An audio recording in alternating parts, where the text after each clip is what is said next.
সুরাকা ছিল আরব্য ডাকাত।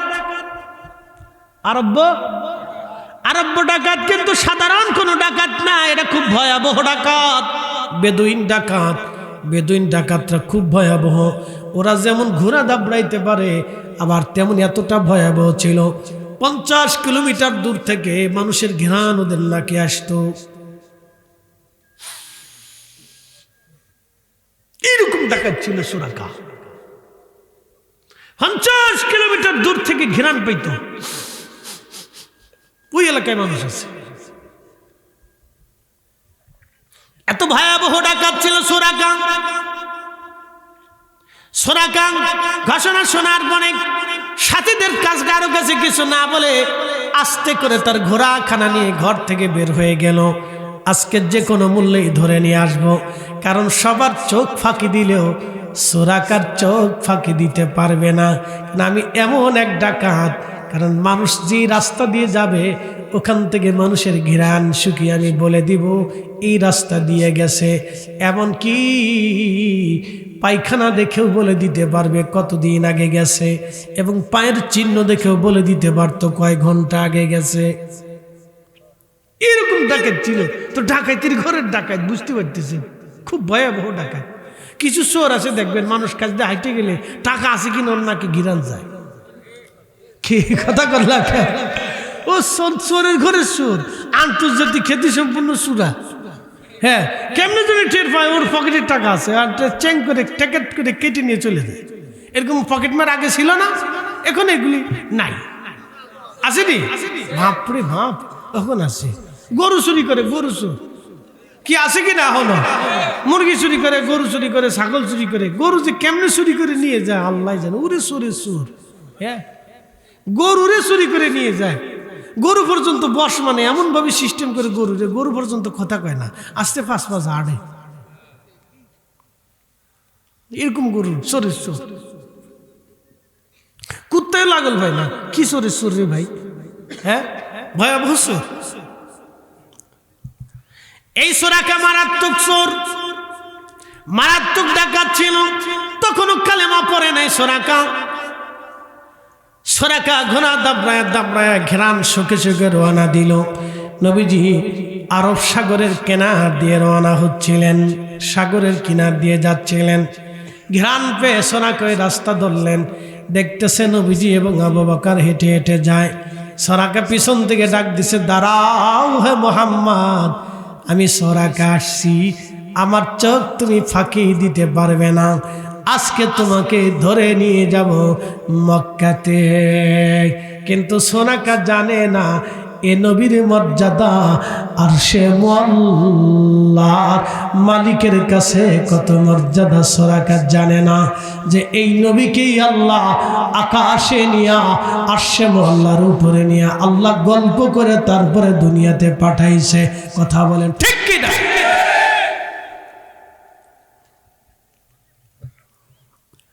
সুরাকা কয়, দাঁড়াও আমি আসতেছি। নবীজি বলে, সুরাকা আসা। ঘোড়া দাবুর দিল সুরাকা, এই ঘোড়া তাড়াতাড়ি চল, আমার পোষা ঘোড়া রে। তুই আর এক ডাকাত, আমি আর এক ডাকাত, আজকে আসামি ধরা পড়েছে। 100 উট পায়ে যাবো আজ। 4 টাকানি কথা না, 100 উট বর্তমানে কত টাকা হবে বলেন তো? একটা উটের দাম 5 লাখ। বাংলাদেশে পাবেন না একটা উটের দাম 15 লাখ। তাহলে 100 উটের দাম কত? 100 উটের দাম 15 লাখ নি, অঙ্কে কাঁচা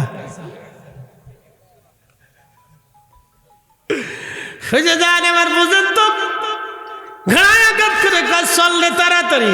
তার ঘোড়াও খুব ডাকাত ঘোড়া, বেদুইন ঘোড়া তো খুব ভয়াবহ ঘোড়া, খুব স্পিডওয়ালা ঘোড়া। যখন দাবড় দিল, ঘোড়া দৌড়াচ্ছে। সুরাকা জানে না কিছু সময় পরে তার জন্য ভয়াবহ করুন। আস্তে করে মরুভূমির মাটি তাকে গ্রাস করলো।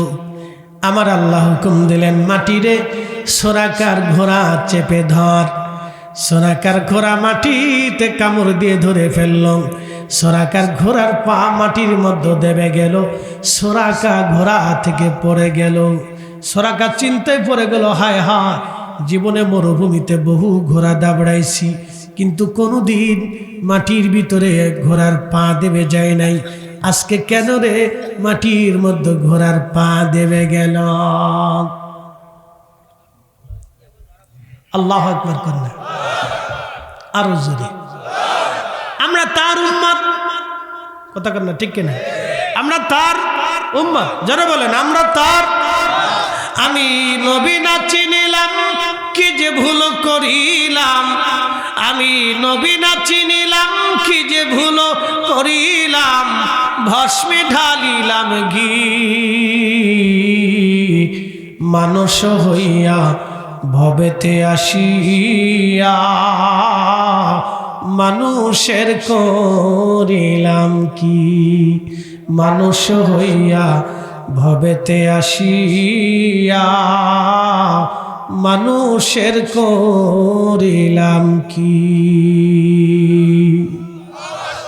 না না জোরে বলে, জোরে জোরে নারে তাকবীর। হ্যাঁ ঠিক আছে ঠিক আছে, তো বড় গেছে নি তাহলে আর এত খাড়াই লাভ নেই। আমি সেইটা হাস, তাহলে আর আপনাদেরকে খাড়াই লাভ নাই, খাড়াইতাম না ইনশাল্লাহ। এই উঠবেন না, হেসাবে দলের চাপ দিয়ে বসে থাকে, লাড়াচাড়া দিয়ে না। ঘটনা শুনে যাস। আমি হিজরতের এই ওয়াজ আপনারা কখনো শুনছেন কিনা আমি জানি না, কিন্তু আপনাদেরকে শোনাচ্ছি, এরপরে শেষ পর্যন্ত শুনে যান কি হয়, এটা জানতে হবে। কথা ঠিক আছে কিনা? জানার দরকার। তারিখ ইতিহাস কিন্তু অনেক কিছু শিকার আছে। পা দেবে গেল, সরাকা ডাক দে বলে হুজুর কি হলো, আমার ঘোড়ার পা দেবে গেল কেন? আপনি আমার মাফ করে দেন, লোভ সামলাবো, ফিরে চলে যাব। নবীজি দোয়া করলেন, সরাকার পা আবার উঠে গেল, ঘোড়ার পা। লোভ সামলাইতে না পেরে আবার ঘোড়াকে দাবড় দিস, চল। ঘোড়া আবার লাভ শুরু করছে। কিছু দূর যাওয়ার পরে আবার আল্লাহ বললেন, মাটি রে সরাকার ঘোড়ার পা টেনে নিয়ে যাও। সাথে সাথে সরাকার পা মাটির মধ্যে একেবারে দেবে গেল, সরাকা পড়ে গেল। নবীজির সামনে সে মিনতির সাথে বলল, হুজুর আর আর আমার বুঝার বাকি নাই। নবীজি আমি বুঝতে পারছি আপনি নবী হবেন, তবে আপনি আমাকে মাফ করে দেন, আমি ফিরে চলে যাব। আমি মরুর ডাকাত সরাকা, ফিরে চলে যাব। নবীজি বলেন, সরাকারে ফিরে তো যাবা, কিন্তু শর্ত আছে। কি শর্ত হুজুর বলেন?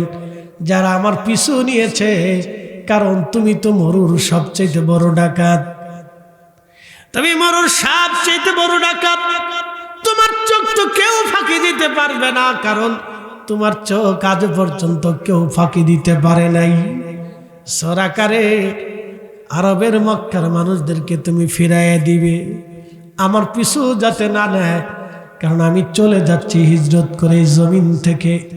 সরাকা ডাক দেখা, হুজুর আমি বুঝতে পারছি আপনি নবী, আর নবীরা যেই জমিন থেকে হিজরত করে চলে যায়, আমি এটাও জানি ওই জমিন নবীদের দখলে আবার আসে।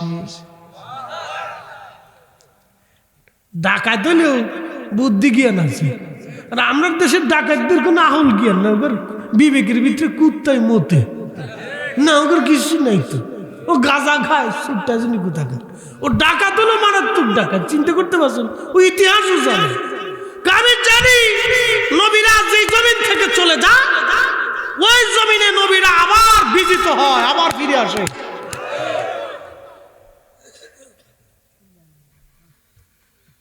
বুঝতে পারছেন ডাকাতের আকল কি? দেখেন এরকম আকল আমাদের দেশের অনেকের আলেমদেরও নাই। না নাই, থাকলে রাসূল করিমের কবরকে রওজা বলতে হারাম ফতোয়া দিতে পারে না। এই কথা কর না, থাকলে রাসূলের আব্বা আম্মারে কাফের বলতে পারে না। এই কথা কর না, যারা বলে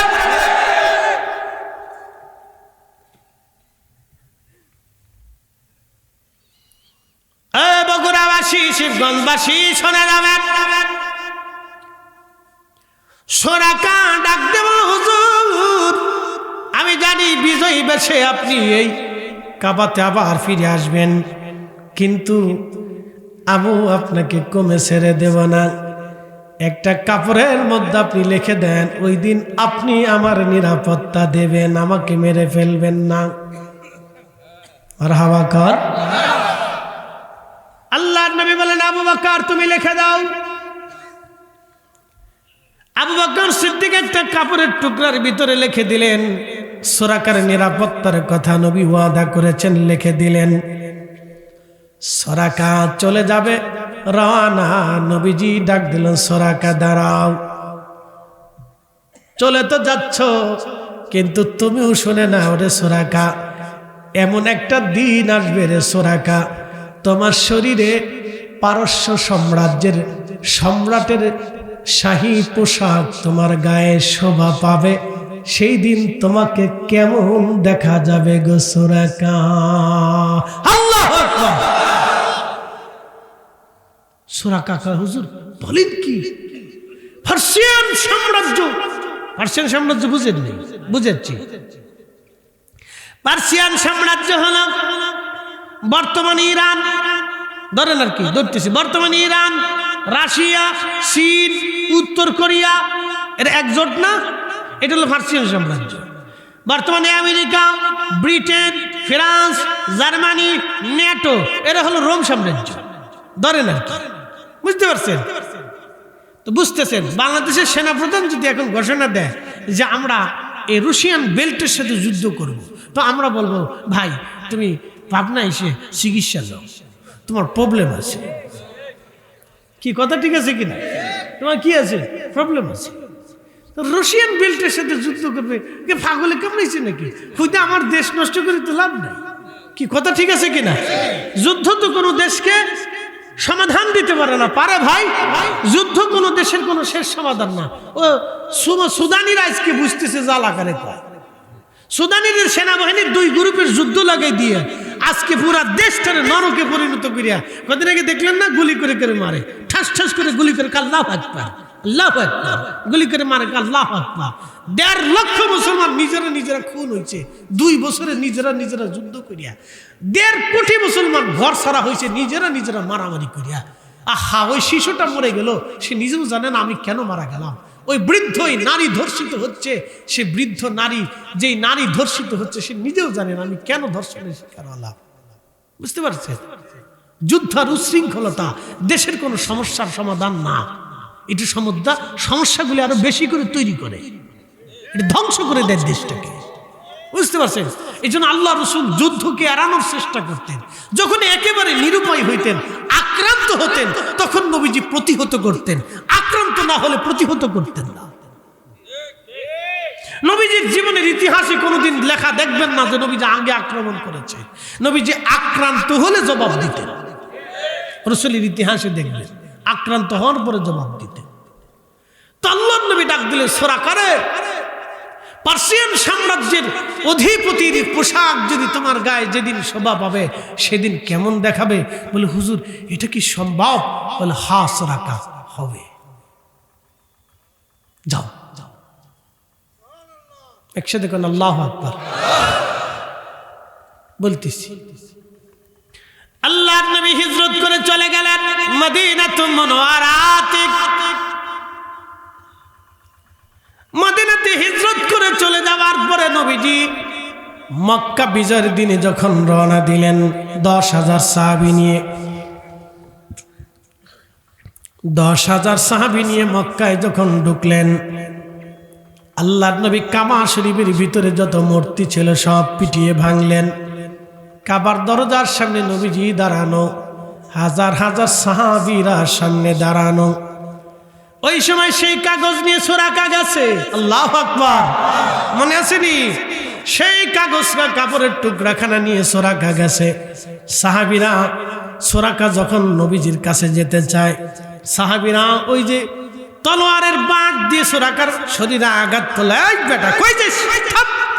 ডাকাত, তুই এখানে আসছিস কেন? তলোয়ারের বাঁক দিয়ে আঘাত করছে, থাম। তলোয়ারের বাঁক দিয়ে যখন আঘাত করছে, তখন সুরাকা বলেন, ইয়া রাসূলুল্লাহ, এই যে আপনার সেই ওয়াদানামা, আমাকে মারবেন না নবীজি। সেই হিজরতের দিনে আপনি আমাকে ওয়াদানামা দিয়েছিলেন। নবীজি বলেন, সাহাবীরা আমার সুরাকার রাস্তা ছেড়ে দাও। আহা, চিৎকার মেরে জোরে বলেন না মারহাবা। কি নবীদের কথা সত্য না মিথ্যা? এই জন্য সাহাবীরা বলতেন, আল্লাহু রাসূলুহু আলাম, আল্লাহ জানে নবী জানে, আল্লাহ জানে নবী জানে। একসাথে কোন আল্লাহু আকবার। এই ১৬ লক্ষ সাহাবী বলেছে, দুনিয়ার সব হাদিসের কিতাবে আছে।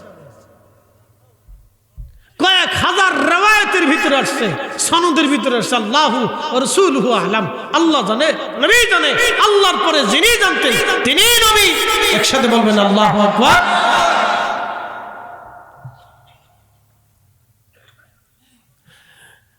বগুড়াবাসী, শিবগঞ্জবাসী, সুরাকাকে নবী ডাক দিলেন। সুরাকা, তোমাকে নিরাপত্তা দিলাম। সুরাকা ডাক দিয়ে বলেন, ইয়া রাসূলুল্লাহ, আর দেরি করবেন না, আমার বোঝা হয়ে গেছে, কালেমা পড়ে দেন, লা ইলাহা ইল্লাল্লাহু মুহাম্মাদুর রাসূলুল্লাহ সাল্লাল্লাহু আলাইহি ওয়াসাল্লাম। তৌহিদেরই মুর্শিদ আমার মুহাম্মাদের নাম। ঠিক কি না? তৌহিদেরই মুর্শিদ আমার মুহাম্মাদের নাম।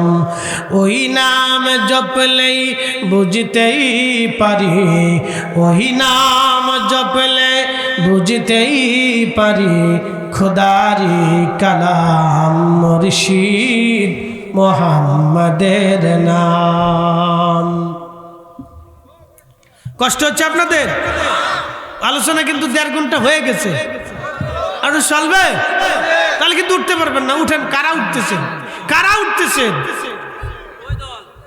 না না, ওই যে অনেকে বয়স হয়ে গেছে না, পেশাবে যদি ধরে তাহলে 1 আঙ্গুল উঁচা করবে, আর যদি ডাবল একসাথে চাপ দেয় নিম্ন চাপ, তাহলে 2 আঙ্গুল উঁচা করবে।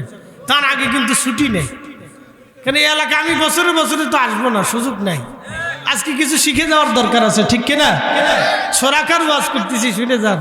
জীবনে এই সাহাবীর জিন্দেগি আপনারা অনেকেই জানেন না, আজকে শোনাই দিয়েছে। ইমান কি জিনিস, সাহাবীরা কিভাবে বিশ্বাস করতে দেখে।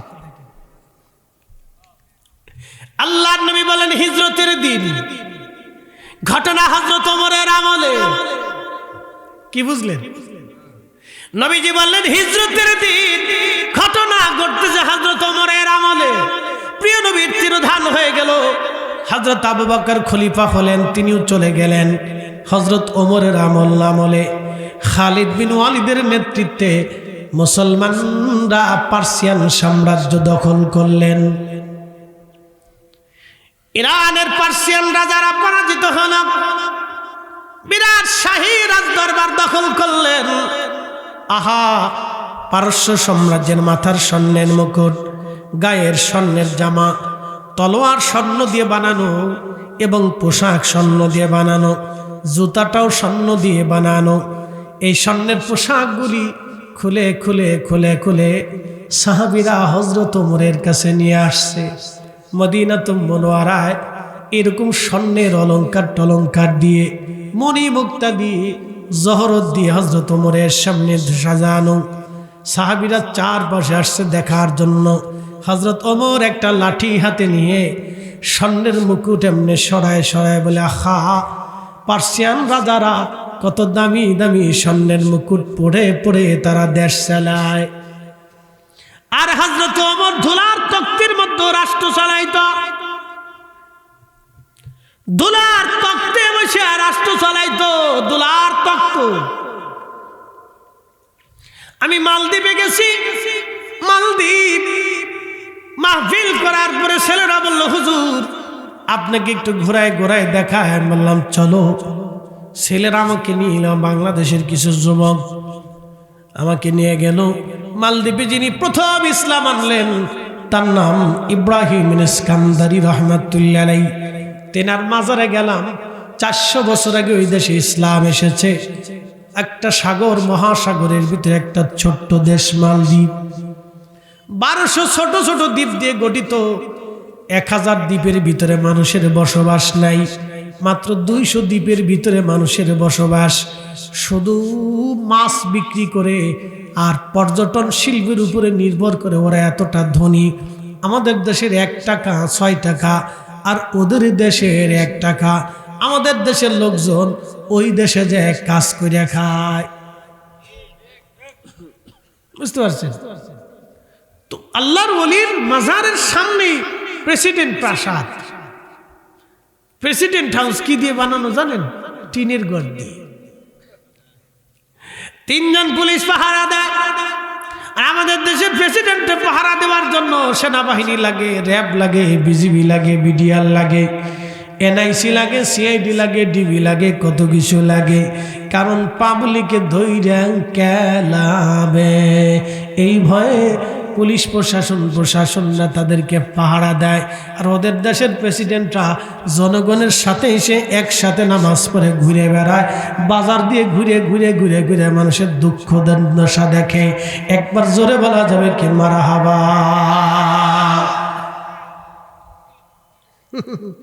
আমি দেখি হাসি কারে। শুনে যাবেন হাজিরিন, ভালো করে শুনে যান ভাই আমার। হযরত ওমর ধলিত তখ্তে বসে দুনিয়া শাসন করলেন।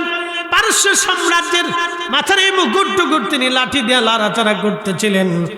এমন সময় হযরত ওমর ডাক দিলেন, সুরাকা, লাব্বাইক ইয়া রাসূল, লাব্বাইক ইয়া আমিরাল মুমিনিন। সাহাবীরা রে আমার, সুরাকার শরীরে পার্সিয়ান সাম্রাজ্যের পোশাক তার শরীরে গায়ে লাগাও। আমাদের সুরাকা একসময় মরুভূমির ডাকাত ছিল, আজকে নবীর দরজায় এসে সাহাবী রাসূল হয়েছে। আমাদের সুরাকার গায়ে পার্সিয়ান সাম্রাজ্যের পোশাক লাগাও। নবী বললেন, কত বছর আগে ঘটনা ঘটে, কত বছর পরে। আল্লাহর নবী বললেন, ভূমিকম্প আসবে, দুর্ভিক্ষ আসবে, মহামারী আসবে। আসবে তো আসবেই। মানুষ যখন অন্যায় বাড়াবে তখন ভূমিকম্প, দুর্ভিক্ষ, টর্নেডো আসবেই। এটা কন্যাকে ঠিক কিনা?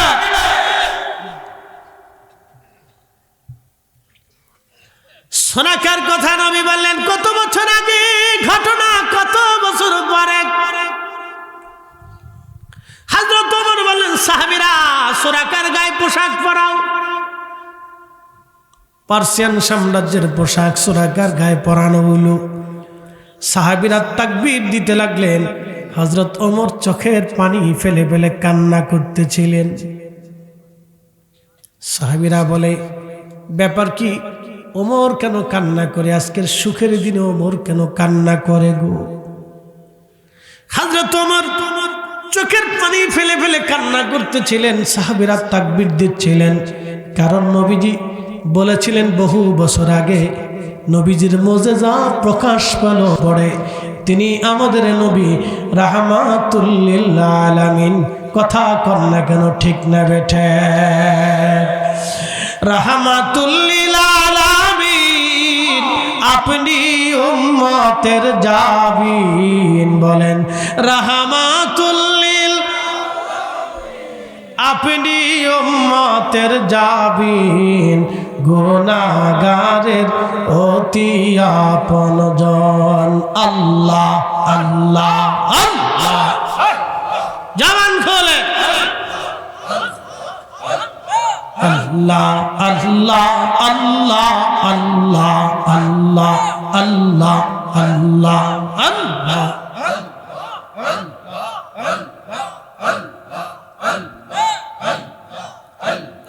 সালাত সালাম গো আমার, দুরুদ সালাম গো আমার, কইও নবী মুস্তাফা, তোমরা যদি যাও রে মদিনা। আল্লাহ আল্লাহ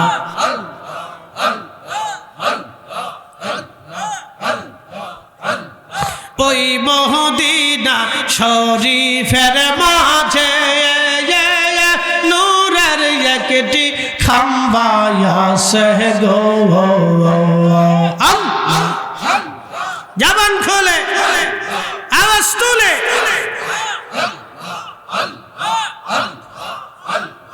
ওই মদিনা শরীফের মাঝে নূরের একটি খাম্বা আছে গো, সেই খাম্বাতে হেলান দিয়া, সেই খাম্বাতে হেলান দিয়া খুতবা পড়তেন মুস্তাফা।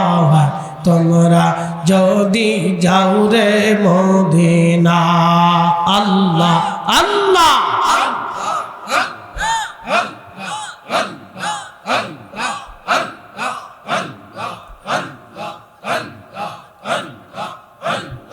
সালাতু সালাম গো আমার দুরুদ সালাম গো আমার কইও নবী মুস্তাফা। তোমরা যদি যাও রে মদিনা। আল্লাহ আল্লাহ আল্লাহ আল্লাহ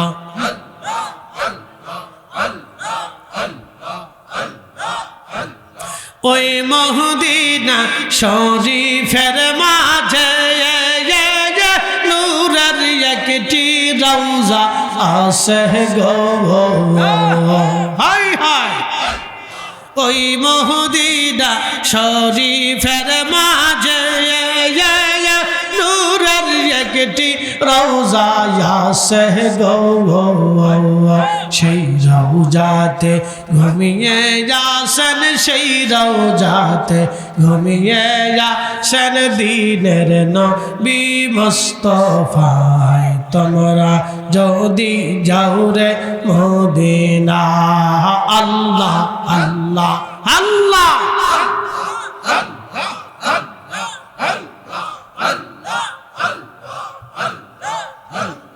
সালাতু সালাম গো আমার দুরুদ সালাম গো আমার কইও নবী মুস্তাফা। তোমরা যদি যাও রে মদিনা। আল্লাহ আল্লাহ আল্লাহ আল্লাহ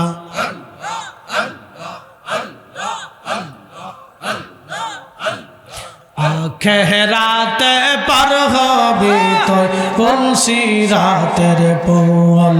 আল্লাহ আল্লাহ একটা জবান বন্ধ থাকবে না। আল্লাহ যেই দেন কাজী হবে এই যে জাররা জাররা হিসাব নিবে। আল্লাহ যেই দেন কাজী হবে এই যে জাররা জাররা হিসাব নিবে। সেই দিন তোমাকে তরাবে, সেই দিন তোমাকে তরাবে মুহাম্মদ রাসূল। আখিরাতে পার হবি তুই পুলসিরাতের পোল। আল্লাহ আল্লাহ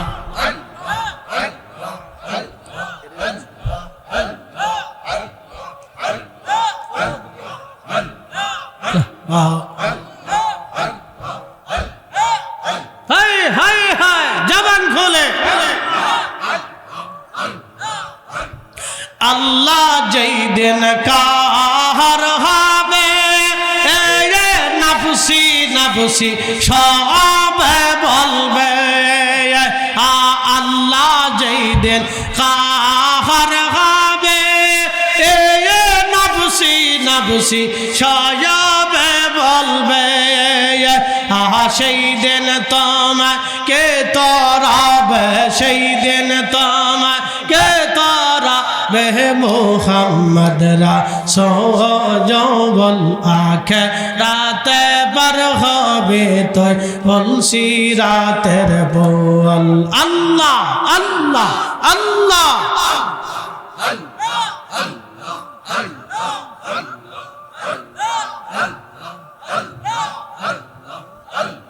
লা ইলাহা ইল্লাল্লাহ লা ইলাহা ইল্লাল্লাহ মুহাম্মদ রাসূল।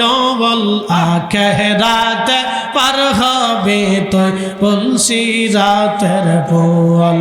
আল্লাহ আল্লাহ আল্লাহ আল্লাহ আল্লাহ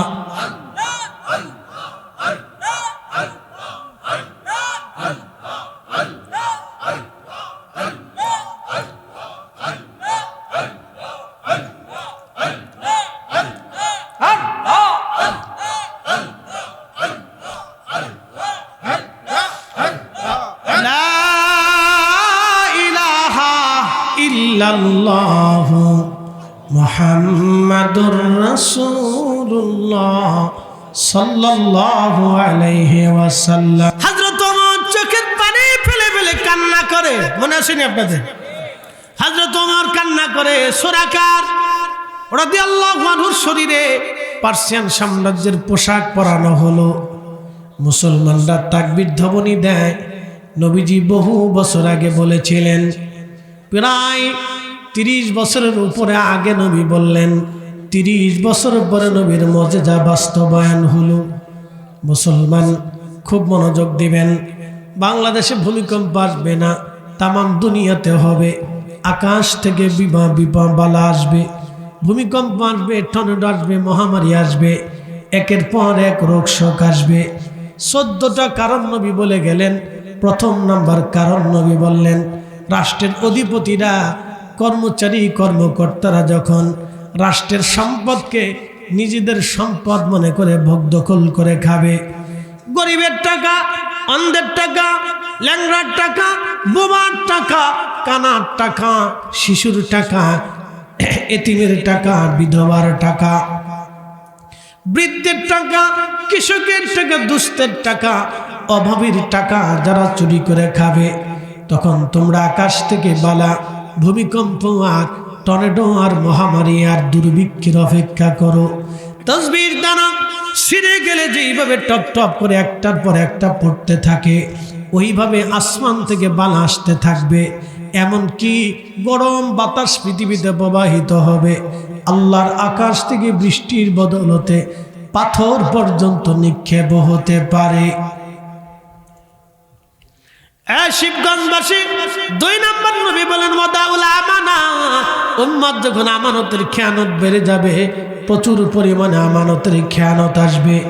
স্ত্রী স্বামীর আমানত রাখবে না, স্বামী স্ত্রীর আমানত রাখবে না, সন্তান বাবা মার আমানত রাখবে না, প্রতিবেশী প্রতিবেশীর আমানত রাখবে না। প্রচুর পরিমাণে আমানতের খেয়ানত আসবে। তখন তোমরা এই ধরনের বালার অপেক্ষা করো। 3 নম্বর নবীজি বলেন, আমার উম্মতের আরে সন্তান প্রচুর পরিমাণে বাবা মার অবাধ্য হবে, বাবা মাকে পর বানাইয়া বন্ধু বান্ধবকে আপন বানাবে। তখন তোমরা আল্লাহর আসমান থেকে বালার অপেক্ষা করতে থাকো এবং কিয়ামতের সময় গুনতে থাকো। বর্তমান বাংলাদেশের পরিস্থিতির ভিতরে যদি আপনি তাকান, 100% ছেলে মেয়েদের ভিতরে 50%-এর উপরে ছেলে মেয়েরা বাবা মাকে মানে না, বাবা মাকে ধমক দেয়, বাবা মাকে রাগ করে। আমি হজে গেলাম, হাজি এসে বলল, হুজুর হ্যাঁ সুমা দিছি। ভালো দিছেন? কোথায় সুমা দিছেন? বলে হাজরা সোয়াদে সুমা দিছি। মাশাআল্লাহ দিছেন তো, কেমন কষ্ট হলো? হুজুর সুমা দিতে যায় মনে হয়েছিল আজকে মরেই যাব। যেইভাবে সাপ মারছে, সাপের ধাক্কায় মনে হয়েছে আজকে মারা যাব। বললাম, দারুণ তো কথা বললেন হাজি সাহেব, জীবনের মায়া ত্যাগ করিয়া হাজরে আসাদের চুমা দেওয়ার জন্য আপনি গেলেন। হাজি, জীবনে মায়ের পায়ে কি কোনোদিন চুমা দিছেন? হাজি রে, জীবনে কোনোদিন মার পায়ে কি চুমা দিয়েছেন? হাজি, জীবনে কি কোনোদিন মার পায়ে চুমা দিয়েছেন? পৃথিবীতে কোথাও যদি বেশি ধাক্কা ধাক্কি হয়, তাহলে নামাজ ব্যতীত 24 ঘন্টা যেখানে ধাক্কা ধাক্কি হয় সেটা হলো হাজরে আসওয়াদ। কে কার আগে চুমা দিবে? চুমা দেওয়ার জন্য সবাই পাগল পারা হয়ে যায়, কারণ জানে চুমা দিলেই গুনাহ মাফ হয়ে যাবে। নবীজির সাহাবী এসে বলেন, ইয়া রাসূলুল্লাহ, ফতে মক্কা হয়ে গেছে, মানত করেছিলাম যদি আপনার ফতে মক্কা হয়, মক্কা বিজয় হয়, তাহলে আমি আল্লাহর জান্নাতের দরজার মধ্যে চুমা লাগাবো। হুজুর, ফতে মক্কা হয়ে গেছে নবীজি, খোদার জান্নাত আমি কোথায় খুঁজে পাবো? নবীজি বলেন, সাহাবী, ঘরের মধ্যে মা আসেনি? বলে, হ্যাঁ ইয়া রাসূলুল্লাহ, মা আছে। সাহাবী রে, মায়ের পায়ের মধ্যে চুমা লাগাও, আল্লাহর জান্নাতের দরজায় চুমা লাগানো হয়ে যাবে। একসাথে জোরে বলেন আল্লাহু আকবার। না না, হাত উঁচা করে বলেন আল্লাহু আকবার। যে আল্লাহু আকবার না বলবে তার জবানে যেন ঠাডা পড়ে। জোরে বলেন আল্লাহু আকবার। না না, আরো জোরে বলেন আল্লাহু আকবার। হাত নামান, কোনো বেদাত হবে না। মার পায়ে চুমা দিবেন, বাবার পায়ের মধ্যে চুমা দিবেন, কোনো বেদাত টেদাত নাই ভাই, কোনো শিরিক মিরিক নাই। এই সমস্ত ফতোয়া এক পাশে রেখে দেন। বাবা মার পায়ের মধ্যে চুমা লাগান যদি জান্নাত পেতে চান। নবীজি বললেন, সাহাবীরা মা বাবার চেহারার দিকে যদি মহব্বতের নজরে তাকাও, কবুল হজের সওয়াব হয়ে যাবে। সাহাবী বলেন, হুজুর 100 বার যদি তাকায়, নবী বলেন 100টা কবুল হজের সওয়াব হয়ে যাবে।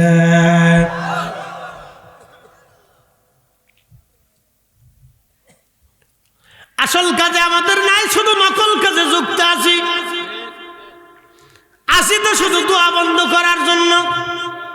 প্রিয় নবী সাহাবী এসে বলেন, ইয়া রাসূলুল্লাহ, বাবা মা মারা গেছেন, হক তো আদায় করতে পারি নাই। এখানে এমন কোনো সন্তান নাই, আলেম বলেন আর জালেম বলেন, কোনো সন্তান নাই রে 100% বাবা মার হক আদায় করছে। আছে নাই? তাহলে বাবা মা মরে গেল, উপায় কি? উপায় হলো নবী বললেন, বেশি বেশি দোয়া করো। কিয়ামতের ময়দানে আমার রব আমার আল্লাহ দয়া পরবশ হয়ে তোমার নামটা বাবা মার খেদমত গুজারি সন্তান হিসেবে আল্লাহ লিখে দেবে। দোয়ার কারণে আমার সাথে বলেন, রাব্বির হামহুমা কামা রাব্বায়ানি সগীরা। বলেন, দোয়া চলবে না, বন্ধ হবে? নামাজের পরে চলবে কি চলবে না? জিয়ারতের পরে হবে কি হবে না? মাহফিলের পরে হবে কি হবে না? মিলাদের পরে হবে কি হবে না?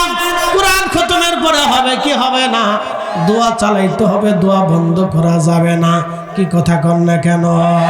যারা দোয়া বন্ধ করে ওরা জালিম, ওরা বাবা মার হক থেকে সন্তানকে বিচ্যুতি করে।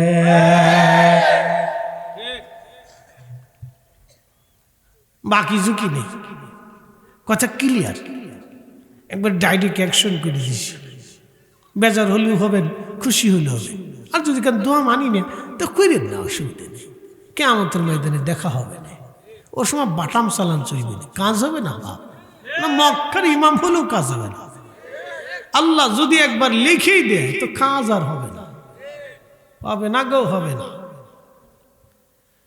মুস্তাদরিক হাকিম সহিহাইনের ভিতরে এসেছে, বলবো? চলবো? রাত কিন্তু হয়ে গেছে। আচ্ছা চলো, এই যারা বাইরে আছেন তারা আসেন। মহিলারা আসেনি না, মরে গেছে? মহিলারাই বেশি, বেটারা খালি বিড়িটা আকুয়ে লাভ না। ও মান কিছু খারে ধুমছে, একবার ভাটা টেনতেছে, শীত একটু পড়ছে, শরীরটা হিট মেরে লেগে। মা বোনটাই বলা একবার বিছানা যে বসে একবারে খুব করে শুনতেছে, হুজুর আজকে কি কয়, আজকে শুনেই যাবে। মা বোনটাই বল, এরা আগে বেহেশতে যাইব না, এরা বেহেশতে যাইব না। 20 টাকা করতে হবে না, 8 টাকা নেই, ওটা ভণ্ডামি। সোজা হিসাব ইসলামের ভিতরে ফাসাদি, বিশৃঙ্খলাকারী। আল্লাহ ফিতনা থেকে হেফাজত করুক, জোরে বলেন আমিন। এই মুসলমান ভালো করে শোনেন, প্রিয় নবীজি বসে আছেন। ঠিক এমন সময় নবীজির গা মোবারকে 2 ধরনের চাদর থাকতো। একটা চাদর ছিল ইয়ামানি নকশা করা, চাদরটা ছিল সবুজ। কি চাদর? সবুজ চাদর, ইয়ামানি নকশা করা সবুজ চাদর নবীজি ব্যবহার করতেন। আর একটা চাদর ছিল কালো। কি চাদর? কালো একটা চাদর। সালিবাই পোশাক লাগাইছে কালা, মনটা আমার ভাইয়ের ভালা। খুব হাসি খুশি মানুষ, খুব ভাল লাগে আমার, খুব মজার মানুষ। মারহাবা কর না। এলাকার আলেমদেরকে, এলাকার সন্তানদেরকে মহব্বত করবেন ভাই। কেন করবেন জানেন? আমি আজকে চলে গেলে আমার হারিকেন ধরে আর খুঁজে পাবেন না কিন্তু, কারণ আমার ফোন ধরার মতো টাইম থাকে না। আমি ওটা বন্ধ করে রাখি যন্ত্রণার ধাক্কায়, যে ফোন ধরবো না মানুষের শুধু ওয়াজ করবো। বেশি ফোনে কথা বলে ব্রেনের সমস্যা করে, বুঝতে পারছেন? ওয়াজ ভুলে যাওয়া লাগে। আর এই মিষ্টি মিষ্টি কথা আপনারা শুনবেন না তো, বিশ্রাম দিতে ব্রেনকে, মারাত্মক বিশ্রাম দিতে, নাহলে মিষ্টি কথা শুনবেন না। ওয়াজ ঘুম ঠিক মতো না হলে ওয়াজ ডাইনেরটা বামে চলে যায়, বামেরটা আগে চলে যায়, পিছেরটা সামনে চলে আসে, কোনো ওয়াজের তাল থাকে না। পরে হুজুর যে কি কইলো বুঝলাম না, আগে পরে কিচ্ছু বুঝলাম না, এটা আগাও নাই মাথাও নেই। বাঙালি ওয়াজ না মানলে ওয়াজ কিন্তু বুঝে, এ বাঙালি খুব সালা, খুব সালা। কিন্তু ওয়াজ যদি না মানে তাকে ওয়াজ বুঝে, হুজুর আজকে ওয়াজ এই জমছে না, ভালো হয়েছে না আর কি, হুজুর কেমনে কেমনে জন্য কইছি এটি সুবিধা রয়েছে না, বুঝছেন। বাঙালি খুব সালা, খুব সালা, এমন সালাক আমি মাঝে মধ্যে চিন্তা করি। দুনিয়ার মালয়েশিয়া যে মালয়েশিয়ার পুলিশটা চালাক বানাইছে, মালদ্বীপে যে মালদ্বীপের পুলিশটা চালাক বানাইছে, আরবে যে আরবের পুলিশগুলো চালাক বানাইছে, বেড়াগারে চালাক বানাইছে, মালিকরে চালাক বানাইছে, সারা দুনিয়া যেখানে গেছে এখানে লোকগুলি চালাক বানাই ফেলছে, খালি ফাঁক ফকুর খুঁজে কোন দিয়ে ফাঁক আছে। আমি মাঝে মধ্যে চিন্তা করি না জানি এরা কিয়ামতের মাঠেও যে ফাঁক ফকুর তালাশ করে কি না, আল্লাহ জানে। খুব সালাক জাতি, খুব সালাক, ভয়াবহ সালাক, বাপরে বাপ, শুধু সুযোগ তালাশ করে। আমারে খুঁজে পাবেন না, কিন্তু আপনার জানাজাতে আমার এই ভাইটাই থাকবে, আপনার দোয়াতে ভাইটাই থাকবে। যেন এলাকার আলেমদেরকে মহাব্বত রাখবেন, সুসম্পর্ক রাখবেন, ভালোবাসা দিয়ে কাছে রাখবেন। আল্লাহ তৌফিক দিক বলে না আমিন। একটা সুন্নি আলেম মানে এলাকার রত্ন, কি কথা ঠিক আছে কিনা? ভালোবাসা দিয়ে সঙ্গে দিয়ে মহাব্বত দিয়ে রাখবেন। আল্লাহ তৌফিক দিক সকলে বলে না আমিন। প্রিয় উপস্থিতি, আমি আমার আলোচনার দিকে চলে যাই। নবীজি বসে আছেন, তো নবীজির চাদর মোবারক ছিল সাধারণত দুই ধরনের, সবুজ আর কালো চাদর ব্যবহার করতেন। পাগড়ি তিন ধরনের ছিল, সাদা, সবুজ এবং কালো। পাগড়ি নবীজি ব্যবহার করতেন সাদা, সবুজ এবং কালো পাগড়ি রাসূল করিমের ছিল, সাহাবীদের ওরকমই পাগড়ি ছিল। তো এই চাদর নবীজি বেশিরভাগ সময় চাদর ব্যবহার করতেন। চাদর ব্যবহার করা কিন্তু সুন্নত, তো চাদর ব্যবহার নবীজি করতেন। তো চাদর নবীজির গা মুবারকে সাহাবী রাসূলরা দেখতেছে এক মহিলা লাঠির উপরে ভর দিয়ে ধীরে ধীরে ধীরে ধীরে হেঁটে হেঁটে আসে। আল্লাহ নবী মহিলাকে দেখে দাঁড়ায় গেলেন, সাহাবীরাও দাঁড়ায়া গেলেন। জিন্দেগি তোর যাইরে ফাঁকি দিয়া রে সোনার আদম, জিন্দেগি তোর যাই ফাঁকি দিয়া। আল্লাহু আকবার। ও আদম রে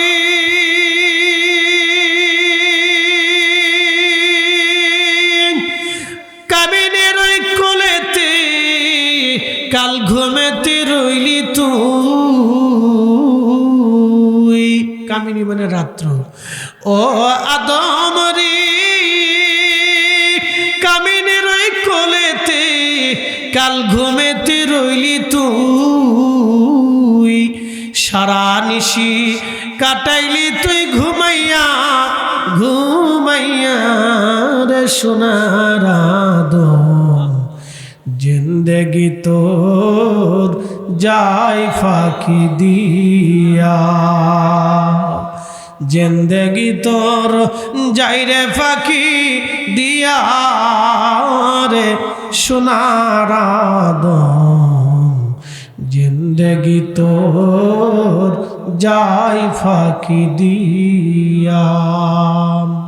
আল্লাহু আকবার। নবীজি চাদর বিছিয়ে দিলেন, বলেন না মারহাবা। প্রিয় নবী চাদর বিছিয়ে দিলেন, সুন্দর করে নবী চাদর বিছাইলেন। সাহাবীরা সরে গেলেন। বৃদ্ধ নারী হাত লাঠির উপরে ভর দিয়ে এসে এসে চাদরের উপরে দাঁড়াইলেন। কত বড় সৌভাগ্যশালী নারী, সৌভাগ্যশীল নারী, ভাগ্যবতী নারী। নবীজির চাদর বিছিয়ে দিলেন, সেই চাদরে এসে বসলেন। আল্লাহর নবীও বসে গেলেন, ওই ভাগ্যবতী নারীও বসে গেলেন। কি যেন বলে প্রিয় নবী বিনয়ে বিনয়ে বিনয়ে কথাগুলি শোনে, কি যেন বলে বিনয়ে বিনয়ে কথা বলে। সাহাবীরা দূর থেকে লক্ষ্য করলেন একজন বৃদ্ধ নারীর সাথে নবীজি বিনয়ে বিনয়ে কথা বলতেছে। নিজের গায়ের চাদর নবীজি বিছাই দিয়ে দিছেন। আল্লাহর নবী ওই মহিলা দাঁড়াইলেন, নবীজিও দাঁড়িয়ে গেলেন। মহিলা হাঁটা শুরু করলেন, নবীজির চাদর উঠাইয়া গায়ের উপরে লাগাইলেন। সাহাবীরা ধীরে ধীরে কাছে আসলেন, ইয়া রাসূলুল্লাহ, এ ভাগ্যবতী নারীকে আপনি নবীর চাদর বিছায় দিলেন। আল্লাহু আকবার বলবেন না? যার জন্য আল্লাহ আরশে মুআল্লা সাজাইলো, তিনি গায়ের চাদর বিছাই দিলেন। হয় না, হয় না? জোরে জোরে জোরে। আরশে মুআল্লা কে সাজাইছে? আসমান জগৎ সাজাইলো কে? আল্লাহ। আসমান জগৎ সাজাইলো, নবী মেরাজে যাবে সেই জন্য আল্লাহ আসমান সাজাইলেন। সিদরাতুল মুনতাহা সাজাইলেন, আল্লাহর আরশে মুআল্লা আল্লাহ সাজাইলেন। সেই নবী নিজের গায়ের চাদর বিছাইলেন এক নারীর জন্য। কে রে সেই নারী? ভাগ্যবতী। সাহাবীরা এসে বলেন, ইয়া রাসূলুল্লাহ, এই ভাগ্যবতী নারীকে। নবীজি চোখের পানি ছেড়ে দিলেন। সাহাবীরা রে, এসে ভাগ্যবতী নারী, যার কোলের ভিতরে ঘুমাইয়া ঘুম পাড়াইয়া দুগ্ধ পান করাইয়া আমার মা ধাত্রী মা হালিমাতুস সাদিয়া আমার মুখের মধ্যে খাবার ঢুকাই দিয়া আদর করিয়া লালন পালন করিয়া দোলাইয়া দোলাইয়া আমার ভালোবাসা দিয়ে ছোট কোলে লালন পালন করেছিল আমার সেই ধাত্রী মা হালিমা। সাহাবীরা রে, আমি আমার মায়ের সম্মানে গায়ের চাদর বিছাইছি। জোরে কন্যা মারহাবা। শিবগঞ্জবাসী মায়ের সম্মানে কখনো চাদর বিছাই দিছেন কিনা জানি না, মার কাপড় কখনো ধুয়ে দিছেন কিনা জানি না, মার বিছানার চাদর ধুয়ে দিছেন কিনা জানি না, মার বিছানা পরিষ্কার করছেন কিনা জানি না, মার জন্য খাবার রান্না কখনো করছেন কিনা জানি না, মারে কাঁধে করে নিয়ে কখনো ঘুরছেন কিনা জানি না। সন্তান যেইভাবে মা সন্তানকে লালন পালন করে এইভাবে মাকে লালন পালন করছেন কিনা জানি না। শিবগঞ্জবাসী নবীজি রহমতের নবীর গায়ের চাদর বিছাই দিয়া তার মাকে সম্মান করলেন। ইনি রাহমাতুল লিল আলামিন। জান্নাতে যদি যেতে হয় ওই নবীর আদর্শ মানিয়া বাবা মার খেদমত না করলে ফরিদি সামুয়াজ যত বড়ই লম্বা করুক জান্নাত হবে না গো, হবে না। কথা কন না কেন, ঠিক কিনা? ওই মা বাবা কবরে গেছে, কার কার একটু হাত উঁচা করে দেখাবেন কি? দেখি কার কার মা বাবা কবরে গেছে। তার মানে এখানে 100%-এর ভিতরে 95% মানুষের বাবা মা কেউ না কেউ কবরে চলে গেছে। ভাই আমার খুব মনোযোগ দিয়ে শুনবেন। বাবা মা যার কবর দেশে চলে গেল, আহা বেশি বেশি করে দোয়া করতে হবে। নবী সাহাবী সাদ এসে বলেন, ইয়া রাসূলুল্লাহ, আমার মা মারা গেছে, মার জন্য কি কিছু সদকা দিবনি? বলে হ্যাঁ দাও। সদকা দিলে কি মার কবরে সওয়াব যাবেনি? বলে হ্যাঁ যাবে। কি সদকা দিব তোমার পছন্দ? বলে হুজুর, আমার একটা বিরাট বড় খেজুরের বাগান আছে, খেজুর বাগান। তখনকার দিনের একটা খেজুর বাগান বর্তমানে একটা ইন্ডাস্ট্রির মতো। হুজুর, আমার একটা খেজুরের বাগান আছে, আমি আমার মার নামে সদকা দিয়ে দিলাম, মার নামে দিয়ে দিলাম। আল্লাহর নবী কবুল করলেন, যাও তোমার এই সদকার সব মার কবরে নিয়মিত পৌঁছাবে। যতদিন মানুষ খেজুর খাবে, যতদিন গরিবরা খাবে, ততদিন তোমার মার কবরে নেকি যাবে, নেকি যাবে রে সাত, তোমার মার কবরে নেকি যাবে। শিবগঞ্জবাসী, এই ঈদগাহ মাঠ এবং মসজিদের উন্নয়ন প্রকল্পে আজকের এই মাহফিলখানা, যার মা কবরে চলে গেল ওই মার জন্য 10,000 টাকা রেখে যান, ওই মার জন্য বাবার জন্য 5,000 টাকা রেখে যান, ওই বাবা মার জন্য কিছু অর্থ আজকে এই মসজিদের জন্য জমা করে যান। একটা লোকও শূন্য যাবেন না, কারণ মা টাকা চায় না রে, বাবা টাকা চায় না। ও আদম রে, পাগে ধরিয়া গেছে দাড়ি, দন্ত আছে গুটা চারি, সমন জারি গিয়াছে করিয়ারে সোনার আদম, জিন্দেগি তোর যাই ফাঁকি দিয়া, জিন্দেগি তোর যাই রে ফাঁকি দিয়া রে সোনার আদম, জিন্দেগি তোর যায় ফাঁকি দিয়া। ওই বাবা মার জন্য কিছু কিছু টাকা মসজিদে আল্লাহর ঘরে দান করে যান, জমা করে যান। বোন আমার, ভাই আমার, বাবাজি আমার, মা আমার, ওই মা কবর থেকে নেকি পাবে। মসজিদে আজান হবে, আজানের নেকিটা মার কবরে যাবে। মসজিদে নামাজ হবে, নামাজের নেকি মার কবরে যাবে। মসজিদে দোয়া হবে, দোয়ার নেকি মার কবরে যাবে। মসজিদে জিকির হবে, জিকিরের নেকি মার কবরে যাবে। মসজিদে মিলাদ হবে, মিলাদের নেকি মার কবরে যাবে। মসজিদে কোরআন খতম হবে, কোরআন খতমের নেকি মা বাবার কবরে যাবে। আপনি ভুলে যাবেন কিন্তু মসজিদ বলবে না, কবরে নেকি যেতেই থাকবে, যেতেই থাকবে, বন্ধ হবে না। ওই বাবা মার জন্য কিছু না কিছু আল্লাহর করে জমা রেখে যান, একটা লোকও খালি যাবেন। হযরতে আবু বকর সিদ্দিক রাদিয়াল্লাহু আনহু শামে ব্যবসা করতে গেছেন। বর্তমান সিরিয়া, লেবানন, লিবিয়া, ফিলিস্তিন, জর্দান, এই অঞ্চলটাকে আগে বলা হতো শাম। এই শামে ব্যবসা করতে গেছেন। তো শামে ব্যবসা করতে যাওয়ার পরে তিনি রাত্রিবেলা ঘুমিয়ে আছেন। তো স্বপ্ন দেখলেন আকাশ থেকে চাঁদ এবং সূর্য তিনার কোলের মধ্যে আসছে, আর তিনার চাদর দিয়ে চাঁদ এবং সূর্যকে তিনার কোলের ভিতরে তিনি ধরে রাখছেন। তো চিন্তা করলেন এত সুন্দর স্বপ্ন তো জীবনে কোনোদিন দেখিনি, এই স্বপ্ন কিসের হতে পারে? তো স্বপ্নটা দেখার পরে হযরত আবু বকর সিদ্দিক রাদিয়াল্লাহু আনহু পরের দিন এক নির্ভরযোগ্য পাদ্রীর কাছে, ধর্মযাজকের কাছে যে জিজ্ঞেস করলেন, পাদ্রী, কালকে রাত্রি আমি একটা দুর্ভেদ্য এবং কঠিন একটা স্বপ্ন দেখেছি। কি স্বপ্ন বলেন তো? বলে, আমি দেখলাম আকাশ থেকে একটা চাঁদ এবং সূর্য আমার কোলের মধ্যে আসছে এবং আমি চাদর দিয়ে সেই চাঁদ এবং সূর্যকে কোলের মধ্যে, বুকের মধ্যে জড়িয়ে ধরে রাখছি। পাদ্রী ডাক দিলেন, আপনার নাম কি? আবু বকর। হযরত আবু বকর বললেন, পাদ্রী, আমার নাম কি করে জানেন? বলে, পাদ্রী বলে, আবু বকর, এই স্বপ্ন যিনি দেখবে তার নাম আবু বকর। তাওরাতে, জবুরে, ইনজিলে এইভাবেই লেখা আছে। আসতে হলো না, আরো জোরে বলেন আল্লাহু আকবার। শ্রেষ্ঠ নবী দিলাম তরিয়ে দিতে রোজাহাসরে। Kazi Nazrul under matric 8 pass. বুঝে যান, কোন মা বাংলার ঘরে আর এরকম একটা নজরুল জন্ম দিতে পারবে বলে আমার বিশ্বাস হয় না। কি কথা কর না কেন? জোরে বলে পারবে না।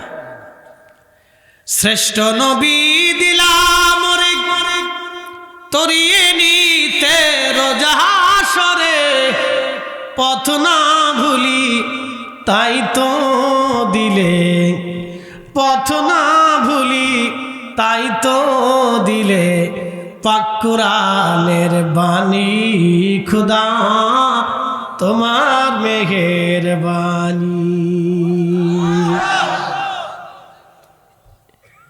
হযরত আবু বকর ডাকতে বলে, পাদ্রী বলো কি তুমি? বলে, আবু বকর, তাওরাতে, জবুরে, ইনজিলে লেখা আছে, আবু বকর তুমি শুনে নাও, তোমার দেশে একজন নবী আসবে, নাম হবে মুহাম্মদ, বাবার নাম আব্দুল্লাহ, মায়ের নাম আমেনা, হাশিমি কুরাইশি, হাশিমি কুরাইশি। আবু বকর তুমিও কুরাইশি, সেই নবীও কুরাইশি হবে। কুরাইশি, হাশিমি। আবু বকর রে, এই নবীর বংশের উপরে কোনো বংশ দুনিয়াতে হবে না। এই নবীর পরিবারের চাইতে দামি পরিবার আর দুনিয়াতে হবে না। আবু বকর, তাওরাত আর জবুর, ইনজিলের বিধান অনুযায়ী জানা যায়, যদি এই স্বপ্ন তুমি দেখেই থাকো তাহলে মনে মনে রাখো তুমি হবে তার প্রথম খলিফা। আল্লাহু আকবার। আমাদের নবী আখিরি নবী, সাত জামানাতে লিখিত ছিল। আমাদের নবী শ্রেষ্ঠ নবী, সব নবীদের কিতাবের মধ্যে লেখা ছিল। আমাদের নবী শ্রেষ্ঠ নবী, সব নবীদের কিতাবে সহিফাতে লেখা ছিল। সব নবীরা জানতেন আমাদের নবী শ্রেষ্ঠ নবী। হযরত আবু বকর স্বপ্নখানা দেখে চলে আসলেন, কারো কাছে স্বপ্নের কথা বলেন নাই। প্রিয় নবীজি কালেমার দাওয়াত দেওয়া শুরু করলেন। বহুদিন হযরত আবু বকর একদিন এসে ঘরের দরজায় সালাম দিলেন। প্রিয় নবী মুস্কি মুস্কি আসে। আবু বকর বললেন, হুজুর একটা মুজিজা আমাকে দয়া করে দেখান। আল্লাহর নবী মুস্কি আসে দিয়ে বলে, আবু বকর রে, সিরিয়াতে ব্যবসা করতে যাওয়ার পরে তুমি স্বপ্ন দেখেছো আকাশের চাঁদ এবং সূর্য তোমার কোলের মধ্যে আসছে, চাদর দিয়ে তুমি জড়িয়ে ধরে রাখছো। আবু বকর সকালবেলা পাদ্রীর কাছে গেছো স্বপ্নের তাবির জানার জন্য। পাদ্রী বলে দিয়েছিল তুমি হবা আমার প্রথম খলিফা, এবং আমার কালেমার কথা, ইমানের কথা পাদ্রী তোমাকে আমার পরিচয় জানিয়ে দিয়েছে। এরপরেও কি তুমি আমার মুজিজা দেখতে চাও রে আবু বকর? আবু বকর ডাক দেখে, ইয়া রাসূলুল্লাহ, আর মুজিজা লাগবে না, আর মুজিজা লাগবে না, আপনি জবানে পড়ে দেন লা ইলাহা ইল্লাল্লাহু মুহাম্মাদুর রাসূলুল্লাহ সাল্লাল্লাহু আলাইহি ওয়াসাল্লাম। চিৎকার মেরে জোরে বলেন আল্লাহু আকবার।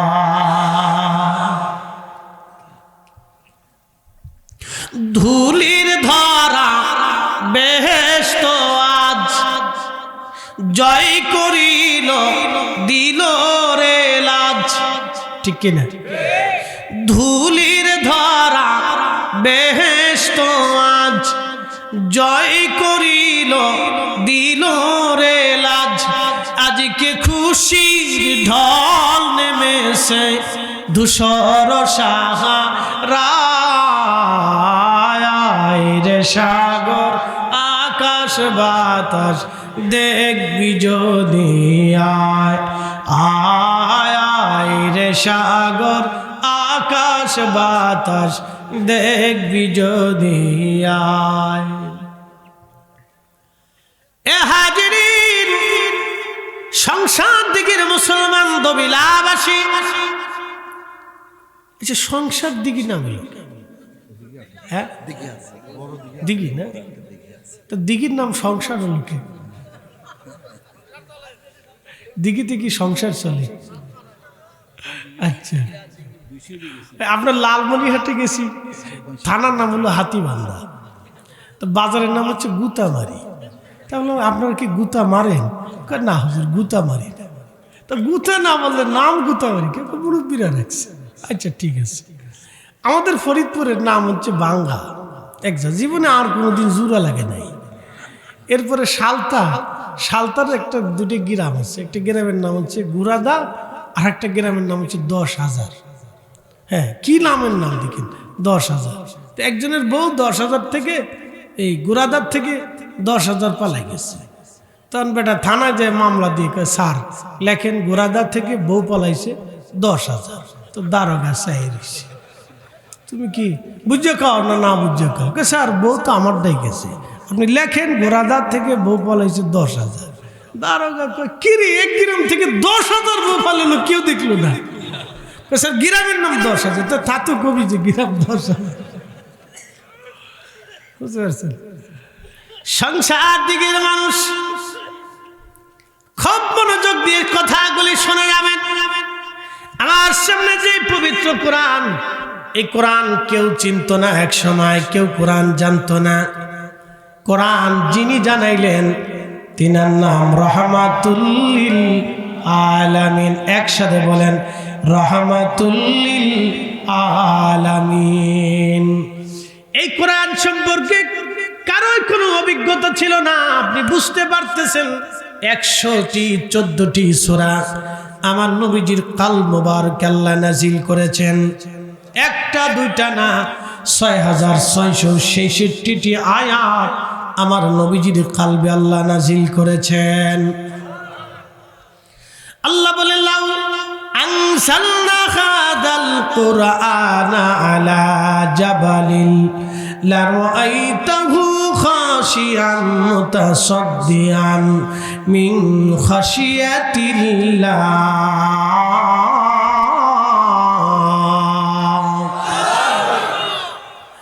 আমি যদি এই কোরআন শরীফকে কোনো পাহাড়ের উপরে নাজিল করতাম, আমার বান্দারা হুজুর আপনি দেখতেন ওই পাহাড় আমি আল্লাহর ভয়ে গলে গলে গলে গলে মিসমার হয়ে যাইতো।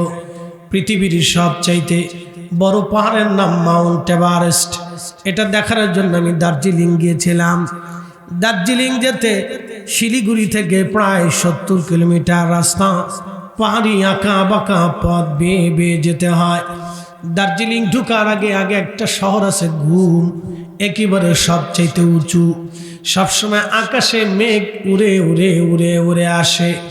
ঘুম শহর পার হওয়ার পরে দার্জিলিং দাঁড়াইয়া মাউন্ট এভারেস্ট দেখা যায়। শুধু সাদা আর সাদা দেখা যায়, শুধু সাদা আর সাদা পাহাড়, একেবারে বরফ পড়ে আছে। 29,000 ফিট বিরাট বড় উচ্চতার এই পাহাড়। এত বড় পাহাড়ের উপরও যদি আল্লাহ কোরআনের একটা আয়াত নাজিল করতেন, তাহলে এই পাহাড় আয়াতের ওজন সহ্য করতে না পেরে মিসমার হয়ে যাইত। এই কোরআন আল্লাহ তার মেহবুবের কালবের মধ্যে নাজিল করেছে। তাহলে বুঝেন তো নবীজির কালবের ওজন কত। এই জন্যই নবী আমাদের মতো না, আমরা নবীর মতো না। কথা কন না কেন, ঠিক কিনা? সেই নবীর কালবের ভিতরে কোরআন আল্লাহ জমা করলেন। তাহলে পর্যন্ত এই কালবের ওজন কত, কত ওজনের কালব এটা, এই কালবের শক্তি কত। সহিহ বুখারীর কিতাবুস সাওমের ভিতরে আসছে নবীজি রাত্রিবেলা ঘুমাইতেন, কিন্তু বেতরে নামাজ না পড়ি ঘুমাইতেন। আল্লাহর নবীর আদত ছিল তিনি 8 রাকাত তাহাজ্জুদ পড়তেন, 3 রাকাত বেতরে পড়তেন। তিনি রাতের নামাজ পড়তেন 11 রাকাত, অর্থাৎ 8 রাকাত বেতের এবং 8 রাকাত তারাবি, 3 রাকাত বেতের। এই তারাবি আর বেতরের নামাজরে ধরে নিয়ে আইসা আমাদের দেশের আমাদের তারাবি এবং দুঃখিত এই তাহাজ্জুদ এবং বেতরের নামাজরে আমাদের দেশের কিছু লোকেরা ধরে নিয়ে আইসা জোর করে টাইনে তারা রমজান মাসে তারাবির নামাজ বানাইতে চায়। কি কথা কর না কেন, ঠিক কিনা? আমরা কোনো দিনও মানব না গো, মানব না।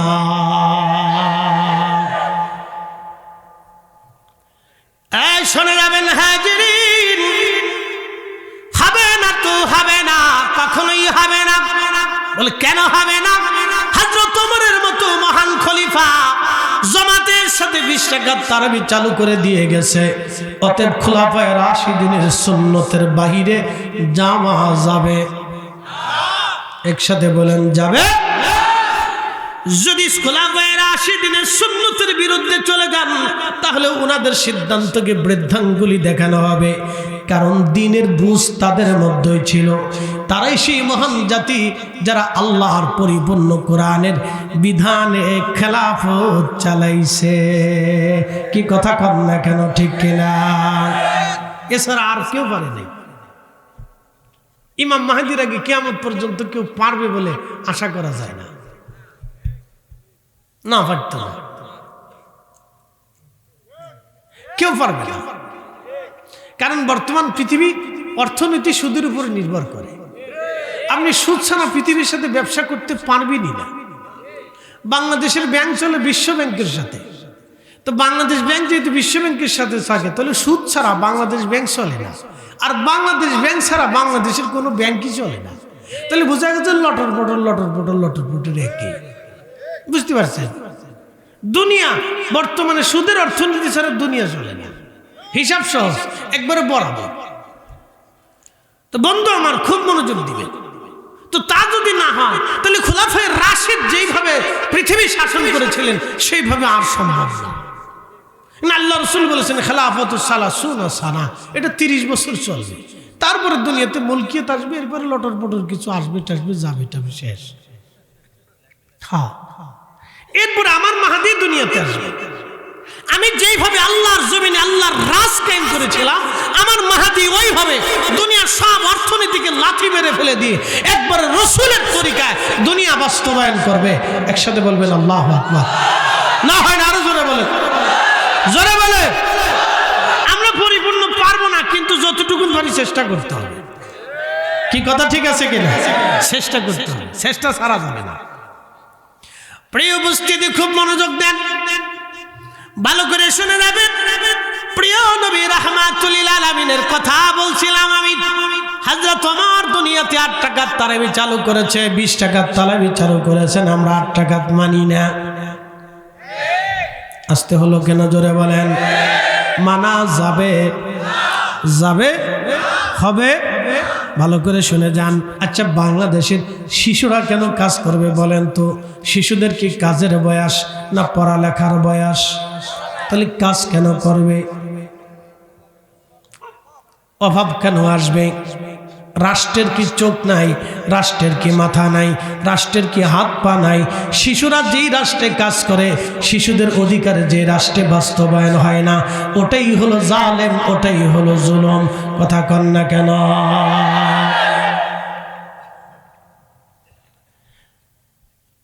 মাহফিল করে আসতেছিলাম আমি সিলেট থেকে বিশ্ব রোডে। আসার পরে ব্রাহ্মণবাড়িয়াতে এক হোটেলে গাড়ি থামাইলাম। 2টা বাচ্চা দৌড়ে আসছে, হুজুর আপনার ওয়াজ শুনি। বললাম তোমরা এত রাত্রে এখানে কেন? বলে হোটেলে কাজ করি। বললাম কত টাকা মাইনে পাও? বলে সারা রাত্র কাজের বিনিময়ে মাত্র 150 টাকা দেয়। বলেন তো, এখানে যদি আপনার বাচ্চাটা হতো, যে সময় আমাদের বাচ্চারা, কুত্তাটা তারান্তটা শয়তান হয়েছে, ও জায়গা পাচ্ছে না, ভিতরে ঢুকতে পারতেছে না, কুত্তা লেলাই দিচ্ছে, দেখছেন? কুত্তা লেলাই দিচ্ছে, ওটা থারান, দূরে সরাই দেয়। একসাথে করেন আল্লাহু আকবার। না, শয়তানের ভিতরে ঢুকতে পারতেছে না, কোনো জায়গা পাচ্ছে না। শয়তান কারো লাড়া দিচ্ছে না, তুই চলে যা। সবাই কিন্তু চুপচাপ একবার মাথা শটাং হয়ে বসে রয়েছে, মানে কথার পরের কথাটা জানার জন্য যে হুজুর কি বলতে চাচ্ছি। আমি যাহা বলতে চাচ্ছি ভালো করে শুনে যা। ভূমিকম্প লাড়া দিছিল না, আবারও লাড়া দেবে।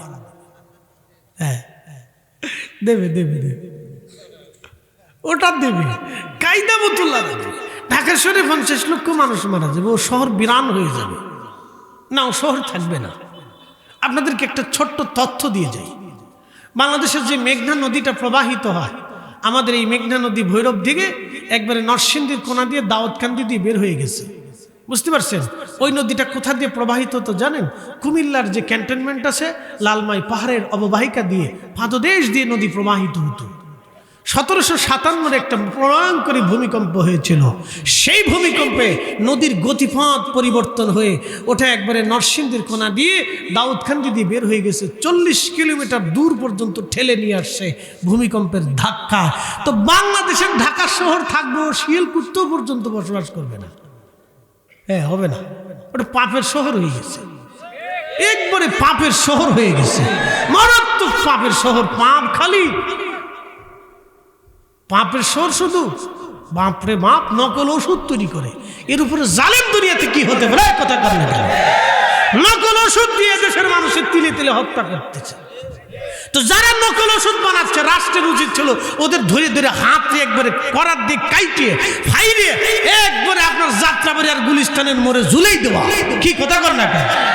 ও খুনি, একসাথে বলেন ও কি কথা কর না কেন? ও কি? ও মানুষের তিলে তিলে মারার জন্য বুদ্ধি করছে। ও খুনি,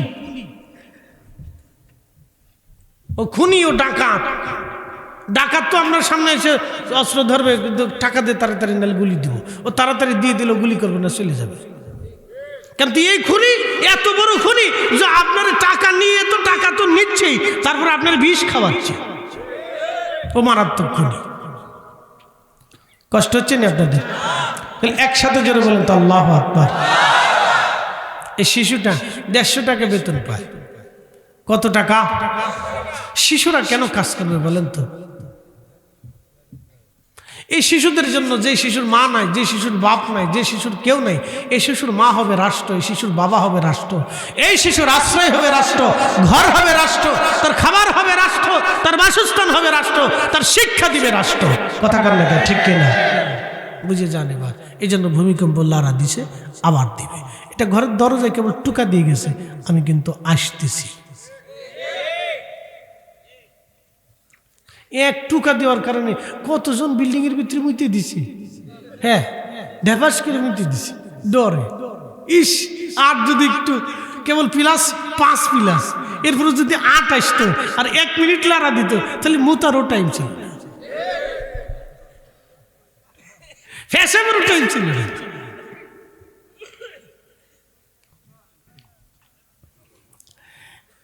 বগুড়াবাসী ভালো করে শোনা যাবেন, যদি কখনো হেরেমে মক্কা শরীফ আপনি যান, তাহলে আপনি দেখবেন মক্কাতে ইব্রাহিম খলিল রোড, এখান দিয়ে হেঁটে হেঁটে যদি কাবার দিকে আসেন, তাহলে বাম পাশে একটা ছোট্ট পরিত্যক্ত জায়গা দেখবেন।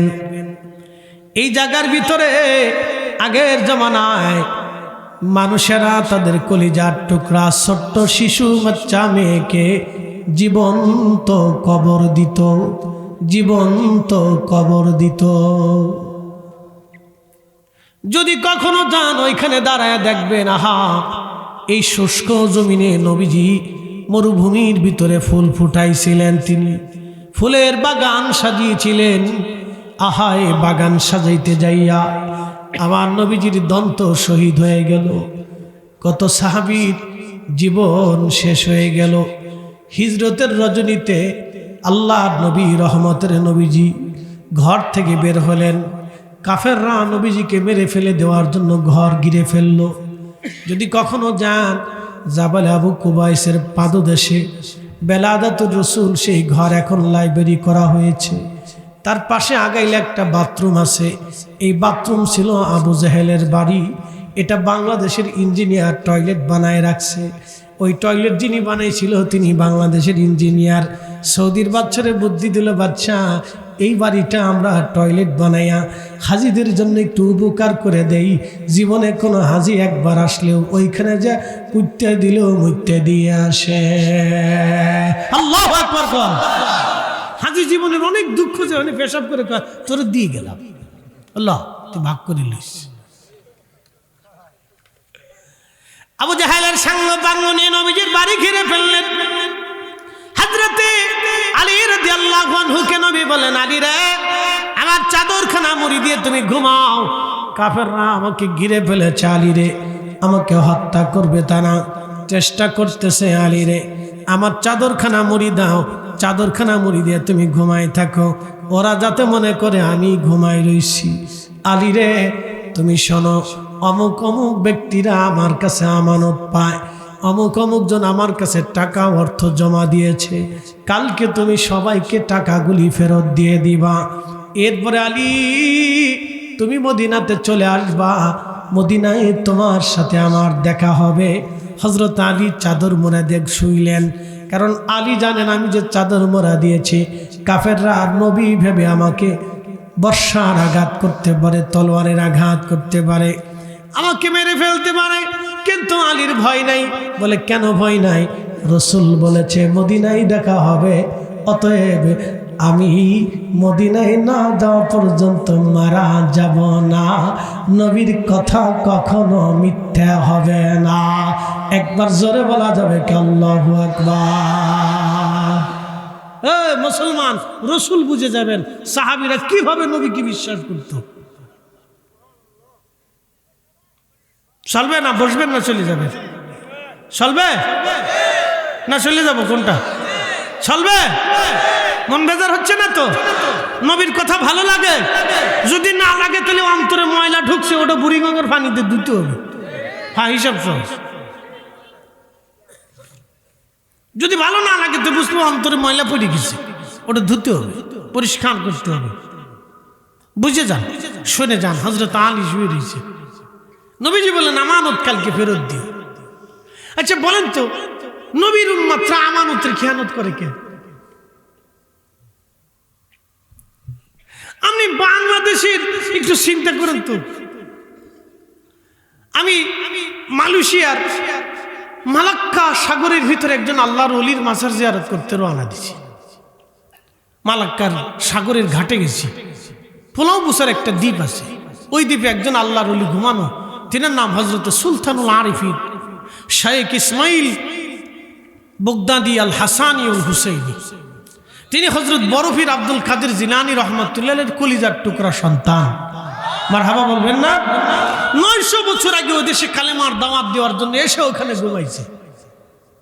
ইসলাম ওলিরা আনছে, যত লুটুর পুটুর করেন কাজ হবে না। বা হ্যাঁ, ওলিরাই আনছে, ওলিরা ইসলাম এদেশে প্রতিষ্ঠিত করে গেছে, ওলিরা এদেশে মুসলমানদেরকে রাস্তা বাতলায় দেখাই দিয়ে গেছে। ইতিহাস অস্বীকার করতে পারবেন না তো। আপনি দুনিয়ার কোথায় যাবেন, আমার সাথে চলে। পৃথিবীর সেখানেই ওলি আছে, যেখানে মুসলমান গেছে সেখানে ওলি আছে, যেখানে ওলি গেছে আল্লাহ সেখানে ইসলাম পাঠিয়েছে। আমরার বক্তা দিয়ে ইসলাম প্রতিষ্ঠিত হয় না। ও ছাতা যতই আমরা সিল্লে ফেললে করে কাজ হয় না। বাঙালির এই কানের ভিতর দিয়ে ঢুকে কান দিয়ে বের করে খায়, এরপরে মান কিছু ভাই 2 বিড়ি টান দিয়ে কয় যা ও আর শুনছি ভালো, মাথাটা ঠান্ডা করি, টেনশন ফ্রি। হুজুর জাহান্নামের ভয় দেখাইছে, বিড়ি টান দিয়ে একবারে টেনশন ফ্রি করে খায়, দৌড়ো কালকে দেখ পরে চিন্তার পরে। হিসাব একবারে সহজ, বাংলা কথা আর কি, বাকি ঝুঁকি নেই। ভালো করে শোনা যাবেন। ঘাটে ওয়াশরুমে ঢুকলাম, বের হওয়ার পরে আমি এরকম একটা টেবিলের উপর একটা আপনার বক্স রাখা আছে, কাঠ দিয়ে বানানো সুন্দর। এই কাঠের ভিতরে দেখলাম অনেক রিঙ্গিত পড়ে আছে, টাকা। জিজ্ঞেস করলাম ব্যাপার কি, টাকা কেন? হুজুর আপনি ওয়াশরুম গেছেন, টাকা দিতে হবে। কত দিব? বলে 1 রিঙ্গিত। 1 রিঙ্গিত আমি দিলাম। দেওয়ার পরে আমি বললাম যিনি টাকা নিবে তিনি কো? বলে হুজুর টাকা যিনি নিবে তিনিকে লাগবে না, কারণ এদেশে কেউ টাকা চুরি করে না, টাকা নেয় না। আমি বললাম এটা যদি বাংলাদেশে হইতো? হুজুর বাংলাদেশে হইলে টাকাও চলে যেত, বাথরুমেরও নাট বল্টু খুলে নিয়ে চুরি করে খাইত। না, আমরা বাঙালি মুসলমান মসজিদের টাকা চুরি করি আর মসজিদের জুতা চুরি করি। হ্যাঁ, বিরাট বড় বুজুর্গ, বাপ রে বাপ। এখনো নীতিতে মুসলমান হতে পারিনি আমরা। না না না, নীতির মুসলমান না, নীতিতে মুসলমান হতেই পারি না। আরে রসুল করিম ইন্তেকালের মুহূর্ত কাফেররা ঘিরে ফেলছে, অশ্বশস্ত্র নিয়ে আক্রমণ করবে। তখন আলীকে বলতেছে আমার আমানত বুঝাই দিও, কালকে মানুষ আমানত পায় এটা ফিরেই দিও। আরে আমরা মানুষ মরে যাওয়ার পরে আমরা ঝগড়া করে মিলাদ করবো কি করবো না, ছাড়বো কি ছাড়বো না, দোয়া করবো কি করবো না, কিন্তু কোন হুজুর দাঁড়ায় কয় না যে এরা আমানত কি আছে, ঋণ কি আছে, এর আগে মৌকুফ করাও তারপরে কবরে পাঠাও। কোন ছেলেও কয় না যে আমার আব্বার ঋণ কি আছে, আগে মৌকুফ করান তারপরে আমার আব্বারে কবরে দেন। কোন স্ত্রীও কয় না আমার স্বামীর ঋণ মৌকুফ করান তারপরে কবরে পাঠান। খালি কান্দে আমার কি উপায় হবে রে জরিনার বাপ রে। কি কথা কর না কেন? আমার কি উপায় গো জরিনার বাপ রে। আহা, এই চিকেন দিছি, বেটি চিকেন দিছি। ফোলা কান্দা আব্বা তুমি থাকলে আমার টেনশন ছিল না, আমার পরীক্ষার কাপড় টাকা কে দেবে রে আব্বা রে। সুরে সুরে গাছ, কিন্তু কোন ফোলা কয় না আমার আব্বার ঋণ মকুব করা। আমার আব্বার কাছে কেউ যদি কিছু পান তো বলেন, আমি আব্বার পক্ষ থেকে ঋণ পরিশোধ করে দিব। মরার পরে ফুল আরো জমি জমা নিয়ে ভাগ করে কেউ এসে ঋণের টাকা চলে আব্বা বুঝবে। এই কথা বলা জোরে বলা। আর আমরা সে দোয়া নিয়ে ভাড়াবাড়ি করিস, খালি গুতাগুতি লাগে চিউচুরি। দোয়া বন্ধ করো, মিলাদ বন্ধ করো, এটা বন্ধ করো, সেটা বন্ধ করো। উনি খালি এটা দিয়েছে, আসল বেলা আসলটা শিখে না।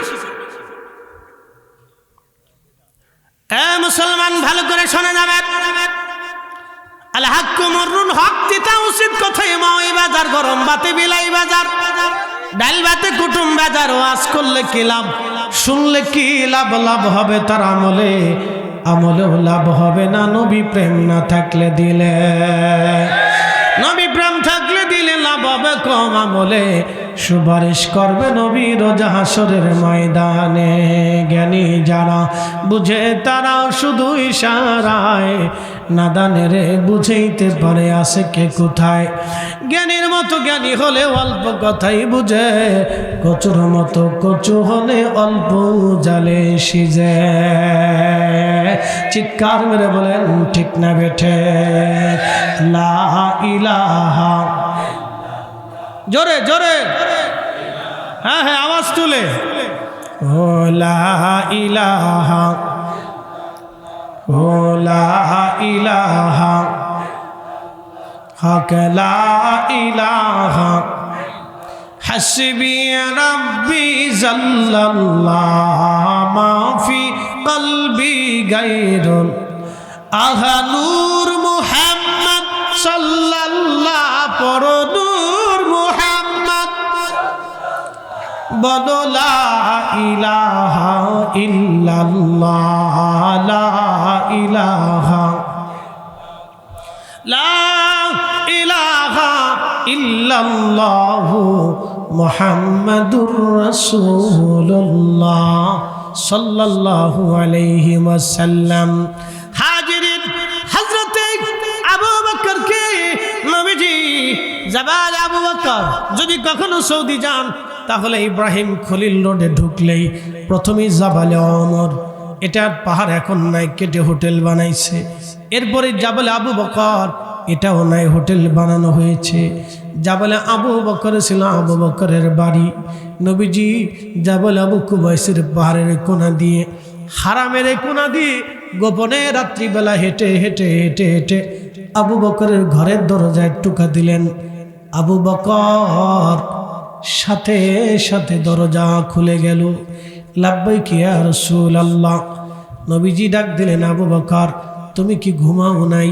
আবু বকর বললেন, হুজুর বহুদিন আগে আপনি বলেছিলেন হিজরত করা লাগতে পারে, তৈরি থাকি ইয়া রাসূলুল্লাহ।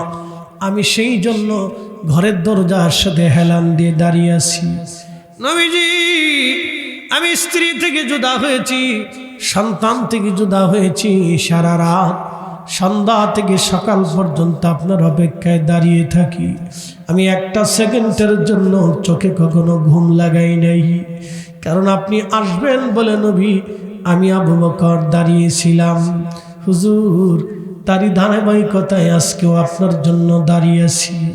আপনি বুঝেন ইশকে রসুল কি, ইশকে রসুল কি। একজন সাহাবী কলিজার ভিতর থেকে নবীকে কিভাবে ভালোবাসলো। আহা, হযরত আবু বকর এখানে দাঁড়িয়ে আছেন।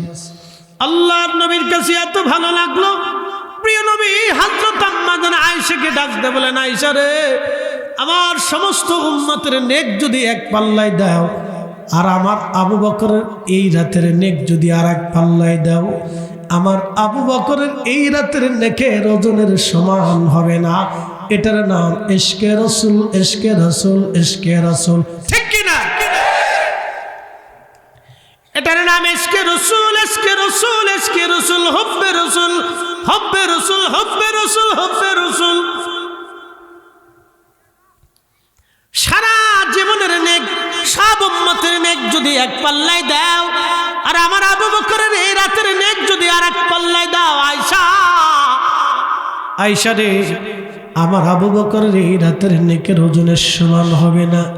ওই রাত এত দামি কেন হলো? ওই রাতে আমার নবী আসবে বলে আবু বকর দাঁড়ানো, এই জন্য রাতের দাম এত হলো, ঠিক কিনা? আবু বকর দাঁড়িয়ে আছে কার জন্য? আবু বকর দাঁড়িয়ে আছে তার জন্য যার কালবের মধ্যে এই কোরআন আল্লাহ জমা করেছিল, তার জন্য আবু বকর দাঁড়ানো। যিনি আল্লাহ চিনাইলেন তার জন্য আবু বকর দাঁড়ানো, যিনি আখিরাত চিনাইলেন তার জন্য আবু বকর দাঁড়ানো, যিনি ইনসাফ শিখাইলেন তার জন্য আবু বকর দাঁড়ানো, যিনি ঈমান শিখাইলেন তার জন্য আবু বকর দাঁড়ানো, যিনি মিথ্যা থেকে মানুষকে সত্যের দিকে নিয়ে আসলেন তার জন্য আবু বকর দাঁড়ানো। সত্যের সাহেব, আহা, সত্যের সাহেব, কোরআনের সাহেব, জান্নাতের সাহেব, মালিক সাহেব, শরীয়তের জন্য আবু বকর দাঁড়ানো। মুসলমান, আবু বকরকে নিয়ে নবীজি রওনা দিলেন। জাবালে সৌরের পাশে একটা পাহাড় আছে, জাবালে সাবির। যদি কোনোদিন যান, জাবালে সৌরের পাশের পাহাড়ের নাম জাবালে সাবির। আল্লাহর নবী এবং আবু বকর জাবালে সাবিরে চললেন। জাবালে সাবির নবীকে সালাম দিল, আসসালাতু আসসালামু আলাইকা ইয়া রাসূলুল্লাহ। আল্লামা ইমাম বাইহাকি দালাইলুন নবুয়াতে লেখেন, জাবালে সাবির নবীকে ডাক দিয়ে বলেন, ইয়া রাসূলুল্লাহ, আপনি আমার কাছে আসছেন নবীজি, আমার কাছে আশ্রয় দেওয়ার মতো কোনো গুহা নাই। হুজুর, কালকে যদি কাফেররা এসে আমার উপরে আপনাকে দেখে, আপনাকে আঘাত করে রক্তাক্ত করবে। হুজুর, কিয়ামতের ময়দানে আমি জাবালে সাবির আল্লাহর দরবারে কি জবাব দিব? একসাথে একটা জবান বন্ধ থাকবে না। আওয়াজ তুলে চিৎকার মেরে জোরে বলেন আল্লাহু আকবার। বনের যত পশুগণ ভক্তি করতই দুই চরণ, ঠিক কিনা? মেঘমালা ছায়া দিত গায় গো নবীজি, কোন সাধনে পাইব তোমায় আমি, কোন সাধনে পাইব তোমায় গো নবীজি, গোলামেরে দেখা দিবেননি। এ বগুড়াবাসী, শিবগঞ্জের মুসলমান, জাবালে সাবির ডাক দেখে, হুজুর জাবালে সৌরে গুহা আছে। পাহাড়ে নবীর সাথে কথা বলে, পাহাড়ে নবী চিনল, কিন্তু মক্কার কাফেররা নবী চিনে নাই। পাহাড়ে নবীকে সালাম দেব, হুজুর জাবালে সৌরের ভিতরে গুহা আছে, আপনি ওইখানে চলে যান। ইতিমধ্যে জাবালে সৌর সালাম দিল, আসসালাতু আসসালামু আলাইকা ইয়া রাসূলুল্লাহ। নবীজি আসেন, আমার ভিতরে গুহা আছে। আল্লাহর নবী হেঁটে হেঁটে সৌরে চলে গেলেন, পাহাড়ের গুহার ভিতরে ঢুকলেন। ছোট্ট একটা গুহা, যারা হজে গেছেন দেখেছেন। এই গুহার ভিতরে নবীজি প্রবেশ করলেন। প্রবেশ করার পরে হযরত আবু বকর দেখলেন গুহার ভিতরে ছোট ছোট ছিদ্র দেখা যায়। চিন্তা করলেন কোনো সাপ এসে প্রিয় নবীকে কষ্ট দিতে পারে। সেই জন্য আবু বকরের গায়ের মধ্যে ধরে রাখা চাদর, এই চাদরের কোনায় কোনায় আবু বকর ছিঁড়তে লাগলেন। চাদর ছিঁড়ে ছিঁড়ে ছিঁড়ে ছিঁড়ে ছিঁড়ে ছিঁড়ে হযরত আবু বকর গুহার ভিতরে ছোট ছোট গর্তের ভিতরে চাদর দিয়ে বুঝিয়ে বুঝিয়ে বন্ধ করে দিচ্ছিলেন। সাপ সব ছিদ্রগুলি বন্ধ করলেন, কারণ পাহাড়ি সাপ বড় বিষাক্ত হয়।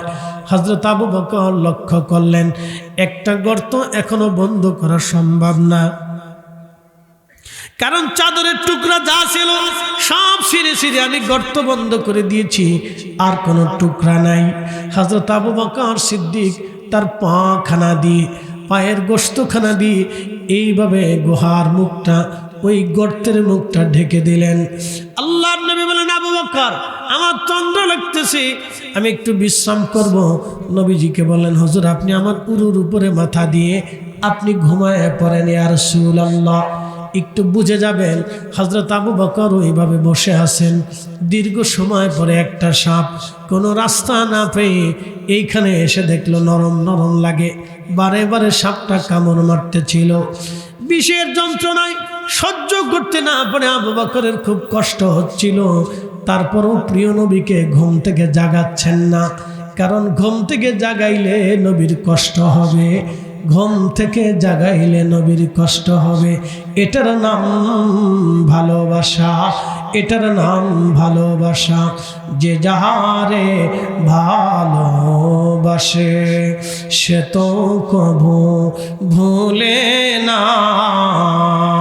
রসুল তোমায় ভালোবাসে, রসুল তোমায় ভালোবাসে, তুমি তারে ভুইল না। যে যাহারে ভালোবাসে সে তো কভু ভুলে না। সাপ কামড় দিল, আবু বকর চোখের পানি ছেড়ে দিলেন, টপ করে চোখ থেকে পানিখানা এসে নবীজির বদন মোবারকে, চেহারা মোবারকে এসে পড়ল। সাথে সাথে নবীর ঘুম ভেঙে গেল। আবু বকর, কি জন্য তুমি কাঁদো? বাড়ির কথা কি তোমার মনে পড়ছেনি? সন্তানদের মায়া মনে পড়ছেনি রে আবু বকর? আবু বকর বলেন, ইয়া রাসূলুল্লাহ, আপনার পবিত্র ছোঁয়ায় ভালোবাসায় স্ত্রী ছেড়ে দিয়েছি, সংসার ছেড়ে দিয়েছি, বাচ্চা কাচ্চা ছেড়ে দিয়েছি। হুজুর, সাদের দুনিয়া, জমি জমা, বাড়ি গাড়ি সব ছেড়ে দিয়ে আপনার সাথে অচিন দেশের উদ্দেশ্যে রওনা দিয়েছি। ইয়া রাসূলুল্লাহ, সন্তানের প্রেমে কাঁদি না, সাপে কামড় দিয়েছে, বিষের যন্ত্রণা সহ্য করতে না পেরে কাঁদি। নবীজি বলেন, আবু বকর, আগে কেন বলো নাই? বলে, ইয়া রাসূলুল্লাহ, আগে যদি বলি আপনার কষ্ট হবে। নবীজি ঘুম ভাঙাইতে চাই না। আল্লাহর নবী বলেন, আবু বকর, কোথায় কামড় দিয়েছে আমার দেখাও। হাজরাতে আবু বকর সিদ্দিক রাদিয়াল্লাহু আনহু দেখাইলেন, হুজুর, এই কোণে আমাকে সাপ কামড় দিয়েছে। প্রিয় নবী পবিত্র থুতু মোবারক, লালা মোবারক বের করে আবু বকরের ক্ষত স্থানে যখন লাগিয়ে দিলেন, লাগাইতে দেরি হয়, সাপের বিষ পানি হতে দেরি হয় না। আল্লাহু আকবার, জোরে বলেন। তাহলে নবীজির লালা কত দামি লালা, আর আমাদের লালা কি? সকালবেলা বাসি লালা যদি ভাতের ভিতরে লাগাইয়া মুরগারে খাইতে দেন, মুরগা জাগাই ডেড। এটা হলো আমাদের লালা, এমন বিষের বিষ বাসি লালা। কি লালা? বাসি লালা। ঘুম থেকে উঠছেন, ওই লালা মারাত্মক বিষ, এমন বিষ কোথাও যদি চুলকানি হয়, সাথে সাথে বাসি লালা লাগাবেন, চুলকানি সেরে যাবে। এটা একবারে গ্যাক্সো মলমের চাইতেও দামি মলম। আজকে ওষুধ দিয়ে দিলাম, সারা জীবন মনে রাখবেন। মানুষের বাসি লালা এত মারাত্মক বিষ, মুরগি পর্যন্ত খেলে মারা যাবে। আর আমার নবীর লালার ভিতরে এত বরকত, সাপের বিষ পর্যন্ত পানি হয়ে যায়। এই জন্য নবীজির জবান মোবারক মোবারক। আমাদের জবান কখনো মোবারক না। বলে আমরা জবান দিয়ে ফায়সা কথা বলছি, নবী জীবনে ফায়সা কথা বলে নাই। আমরা জবান দিয়ে মিথ্যা বলেছি, নবী কোনোদিন বলে নাই। আমরা জবান দিয়ে মানুষকে খারাপ বুদ্ধি দিয়েছি, নবীজি জীবনে কোনোদিন দেন নাই। এই জন্য নবীজির জবান হলো মোবারক। আস্তে কনকে জোরে বলেন, নবীজির জবান কি? কথা কর না, নবীজির জবান কি? মুবারক। প্রিয় নবীর জবান মুবারক। কেন এই জবান দিয়ে প্রথম কোরআন ওনার জবান থেকে আসছে। এই আস্তে কনকে জোরে বলেন, এই কোরআনের প্রত্যেকটা আয়াত নবীজির জবান থেকে আগে আসছে। তারপরে সাহাবীরা জানছে, সাহাবীরা শুনছে, সাহাবীরা এরপরে যে হযরত উসমান রাদিয়াল্লাহু আনহু লেখলেন, তাকে জামিউল কোরআন বলা হয়। সমগ্র কোরআন বিভিন্ন জায়গা থেকে বিক্ষিপ্ত কোরআন হযরত উসমান যায়েদ বিন সাবিত রাদিয়াল্লাহু আনহুর মাধ্যম দিয়ে লেখলেন। তারপরে একটা কোরআন আপনি পাইলেন, এই সেই কোরআন 6666টা আয়াত হযরত উসমান গনি জিন্নুরাইন লেখছেন। অতএব উসমানের ভুল ধরা মানে কোরআনের ভুল ধরা। কেউ যদি হযরত উসমানের ভুল ধরে, তাহলে সে আল্লাহর কোরআনের ভুল ধরছে। কারণ এই কোরআন শরীফ যিনি জমা করছেন, তিনি উসমান গনি জিন্নুরাইন জামিউল কোরআন। একসাথে বলবেন আল্লাহু আকবার। মুসলমান ভালো করে শুনে যাবেন। কষ্ট হইতেছে আপনাদের? চলবে? বেশি রাত চালাবো না, ভয় নেই, ভয় নেই, ভয় নেই। হিজরতে আসছি তো, হিজরত যাই না যান। আর এশকে রসুল বুঝে যান, হুব্বে রসুল বুঝে যান। রসুলের মোহাম্মত কি হযরত আবু বকর থেকে শিখে যান, উম্মতের শ্রেষ্ঠ ব্যক্তি থেকে শিখে যান, সাহাবীদের থেকে শিখে যান। সাহাবীরা দিল দিয়ে, মাল দিয়ে, সম্পদ দিয়ে, জীবন দিয়ে নবীকে ভালোবাসতো। কথা কর না, ঠিক কিনা? আল্লাহর নবী বসে আছেন হযরত আবু বকর সাথে। এমন সময় কাফেররা ওই গুহার কাছাকাছি চলে যাবে। মাকড়সা আসলো, মাকড়সা এসে জাল বানায় দিল। কবুতর এসে বাসা বানাইয়া ডিম পেড়ে দিল।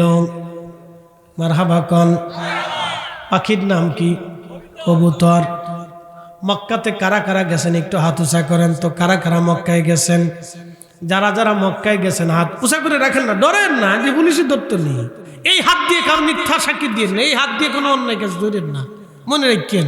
হাত দামি হাত, খুব দামি হাত। তো মক্কাতে কবুতর দেখছেন নি আপনারা? হ্যাঁ, মক্কাতে দেখছেন নি কবুতর? দেখছেন নি হাজি সাহেবরা? দেখছেন নি? তো হাত নামান, হাত নামান। এই কবুতর সেই কবুতর। মক্কাতে যে কবুতর আপনারা দেখেছেন, যেই কবুতর মক্কায় দেখেছেন, এই সেই কবুতর, যেই কবুতর ডিম পেড়েছিল হেরা গুহাতে, জাবালে সৌরে ডিম পারলো, জাবালে সৌরে পাহাড়ের গুহার সামনে ডিম পারলো মক্কায় সেই কবুতর। এই কবুতর সেই কবুতর। বলে আপনি কি নিজের মন গড়া ইতিহাস বলেন না? লিখেছেন আল্লামা ইমাম ইবনে কাসির আল বেদায়ের ভিতরে, এই কবুতরকে আল্লাহ মক্কায় পাঠাইলেন। ও বাচ্চা কাচ্চা নিয়ে মক্কায় চলে আসলো। এই কবুতর সেই কবুতর 1450 বছর ধরে এখনো এই কবুতর আছে। ওই হিজরত থেকে বছর সাল গণনা হয়ে গেল, 1450 বছর ধরে সেই কবুতর এখনো আছে। কোনো হাজি কবুতর ধরবে না, মারবে না, ছবে না, খাবে না, খাবে না গো, খাবে না। তাদের বংশধর আল্লাহ টিকায় রাখলেন কিয়ামত পর্যন্ত। এই কবুতরের বংশধর হারাম পাহারা দিতে থাকবে। একবার জোরে বলেন আল্লাহু আকবার। দুনিয়ার সব হাজিরা যাইয়া কবুতরকে খাবার খাওয়ায়। কি কথা কন না হাজিরা? দুনিয়ার সব হাজিরা যাইয়া কবুতরকে খাবার খাওয়ায়। এমনকি হাজিরা না খাওয়ালে সৌদি সরকার খাওয়াবে। ওই কবুতরকে কেউ তাড়াবে না, কারণ তাড়ানোর অধিকার নাই, কারণ সাহস নাই। কবুতর তাড়াবে যেই কবুতর হিজরতের রাত্রে নবীকে পাহারা দিয়েছিল, ডিম পেড়ে পাহারা দিল। কাফেররা এসে দেখলো কবুতরে ডিম পারছে, মাকড়সে জাল বানায় রাখছে। এই জন্য আল্লাহ প্রত্যেকটা মাকড়সার জালের ভিতরে খাবার পাঠায় দেয়। আপনি খাবার খোঁজার জন্য মাঠে যান, ঘাটে যান, দোকানে যান, রাস্তায় যান। আমি শুধু ঢাকা থেকে গাড়ি দাবড়ায় দাবড়ায় আপনাদের এইখানে আসছি। আপনারা ব্যবসা করেন, মাথায় করে ধান টানেন, বস্তা টানেন, কাজ করেন, খাবারের জন্য এত পরিশ্রম করলেন, কিন্তু মাকড়সার খাবারের জন্য পরিশ্রম করা লাগবে না। ও শুধু জাল বানায়া রাখবে, জালের ভিতরে আমার আল্লাহ মাকড়সার জন্য খাবার পাঠাবে। একসাথে জোরে বলেন আল্লাহু আকবার।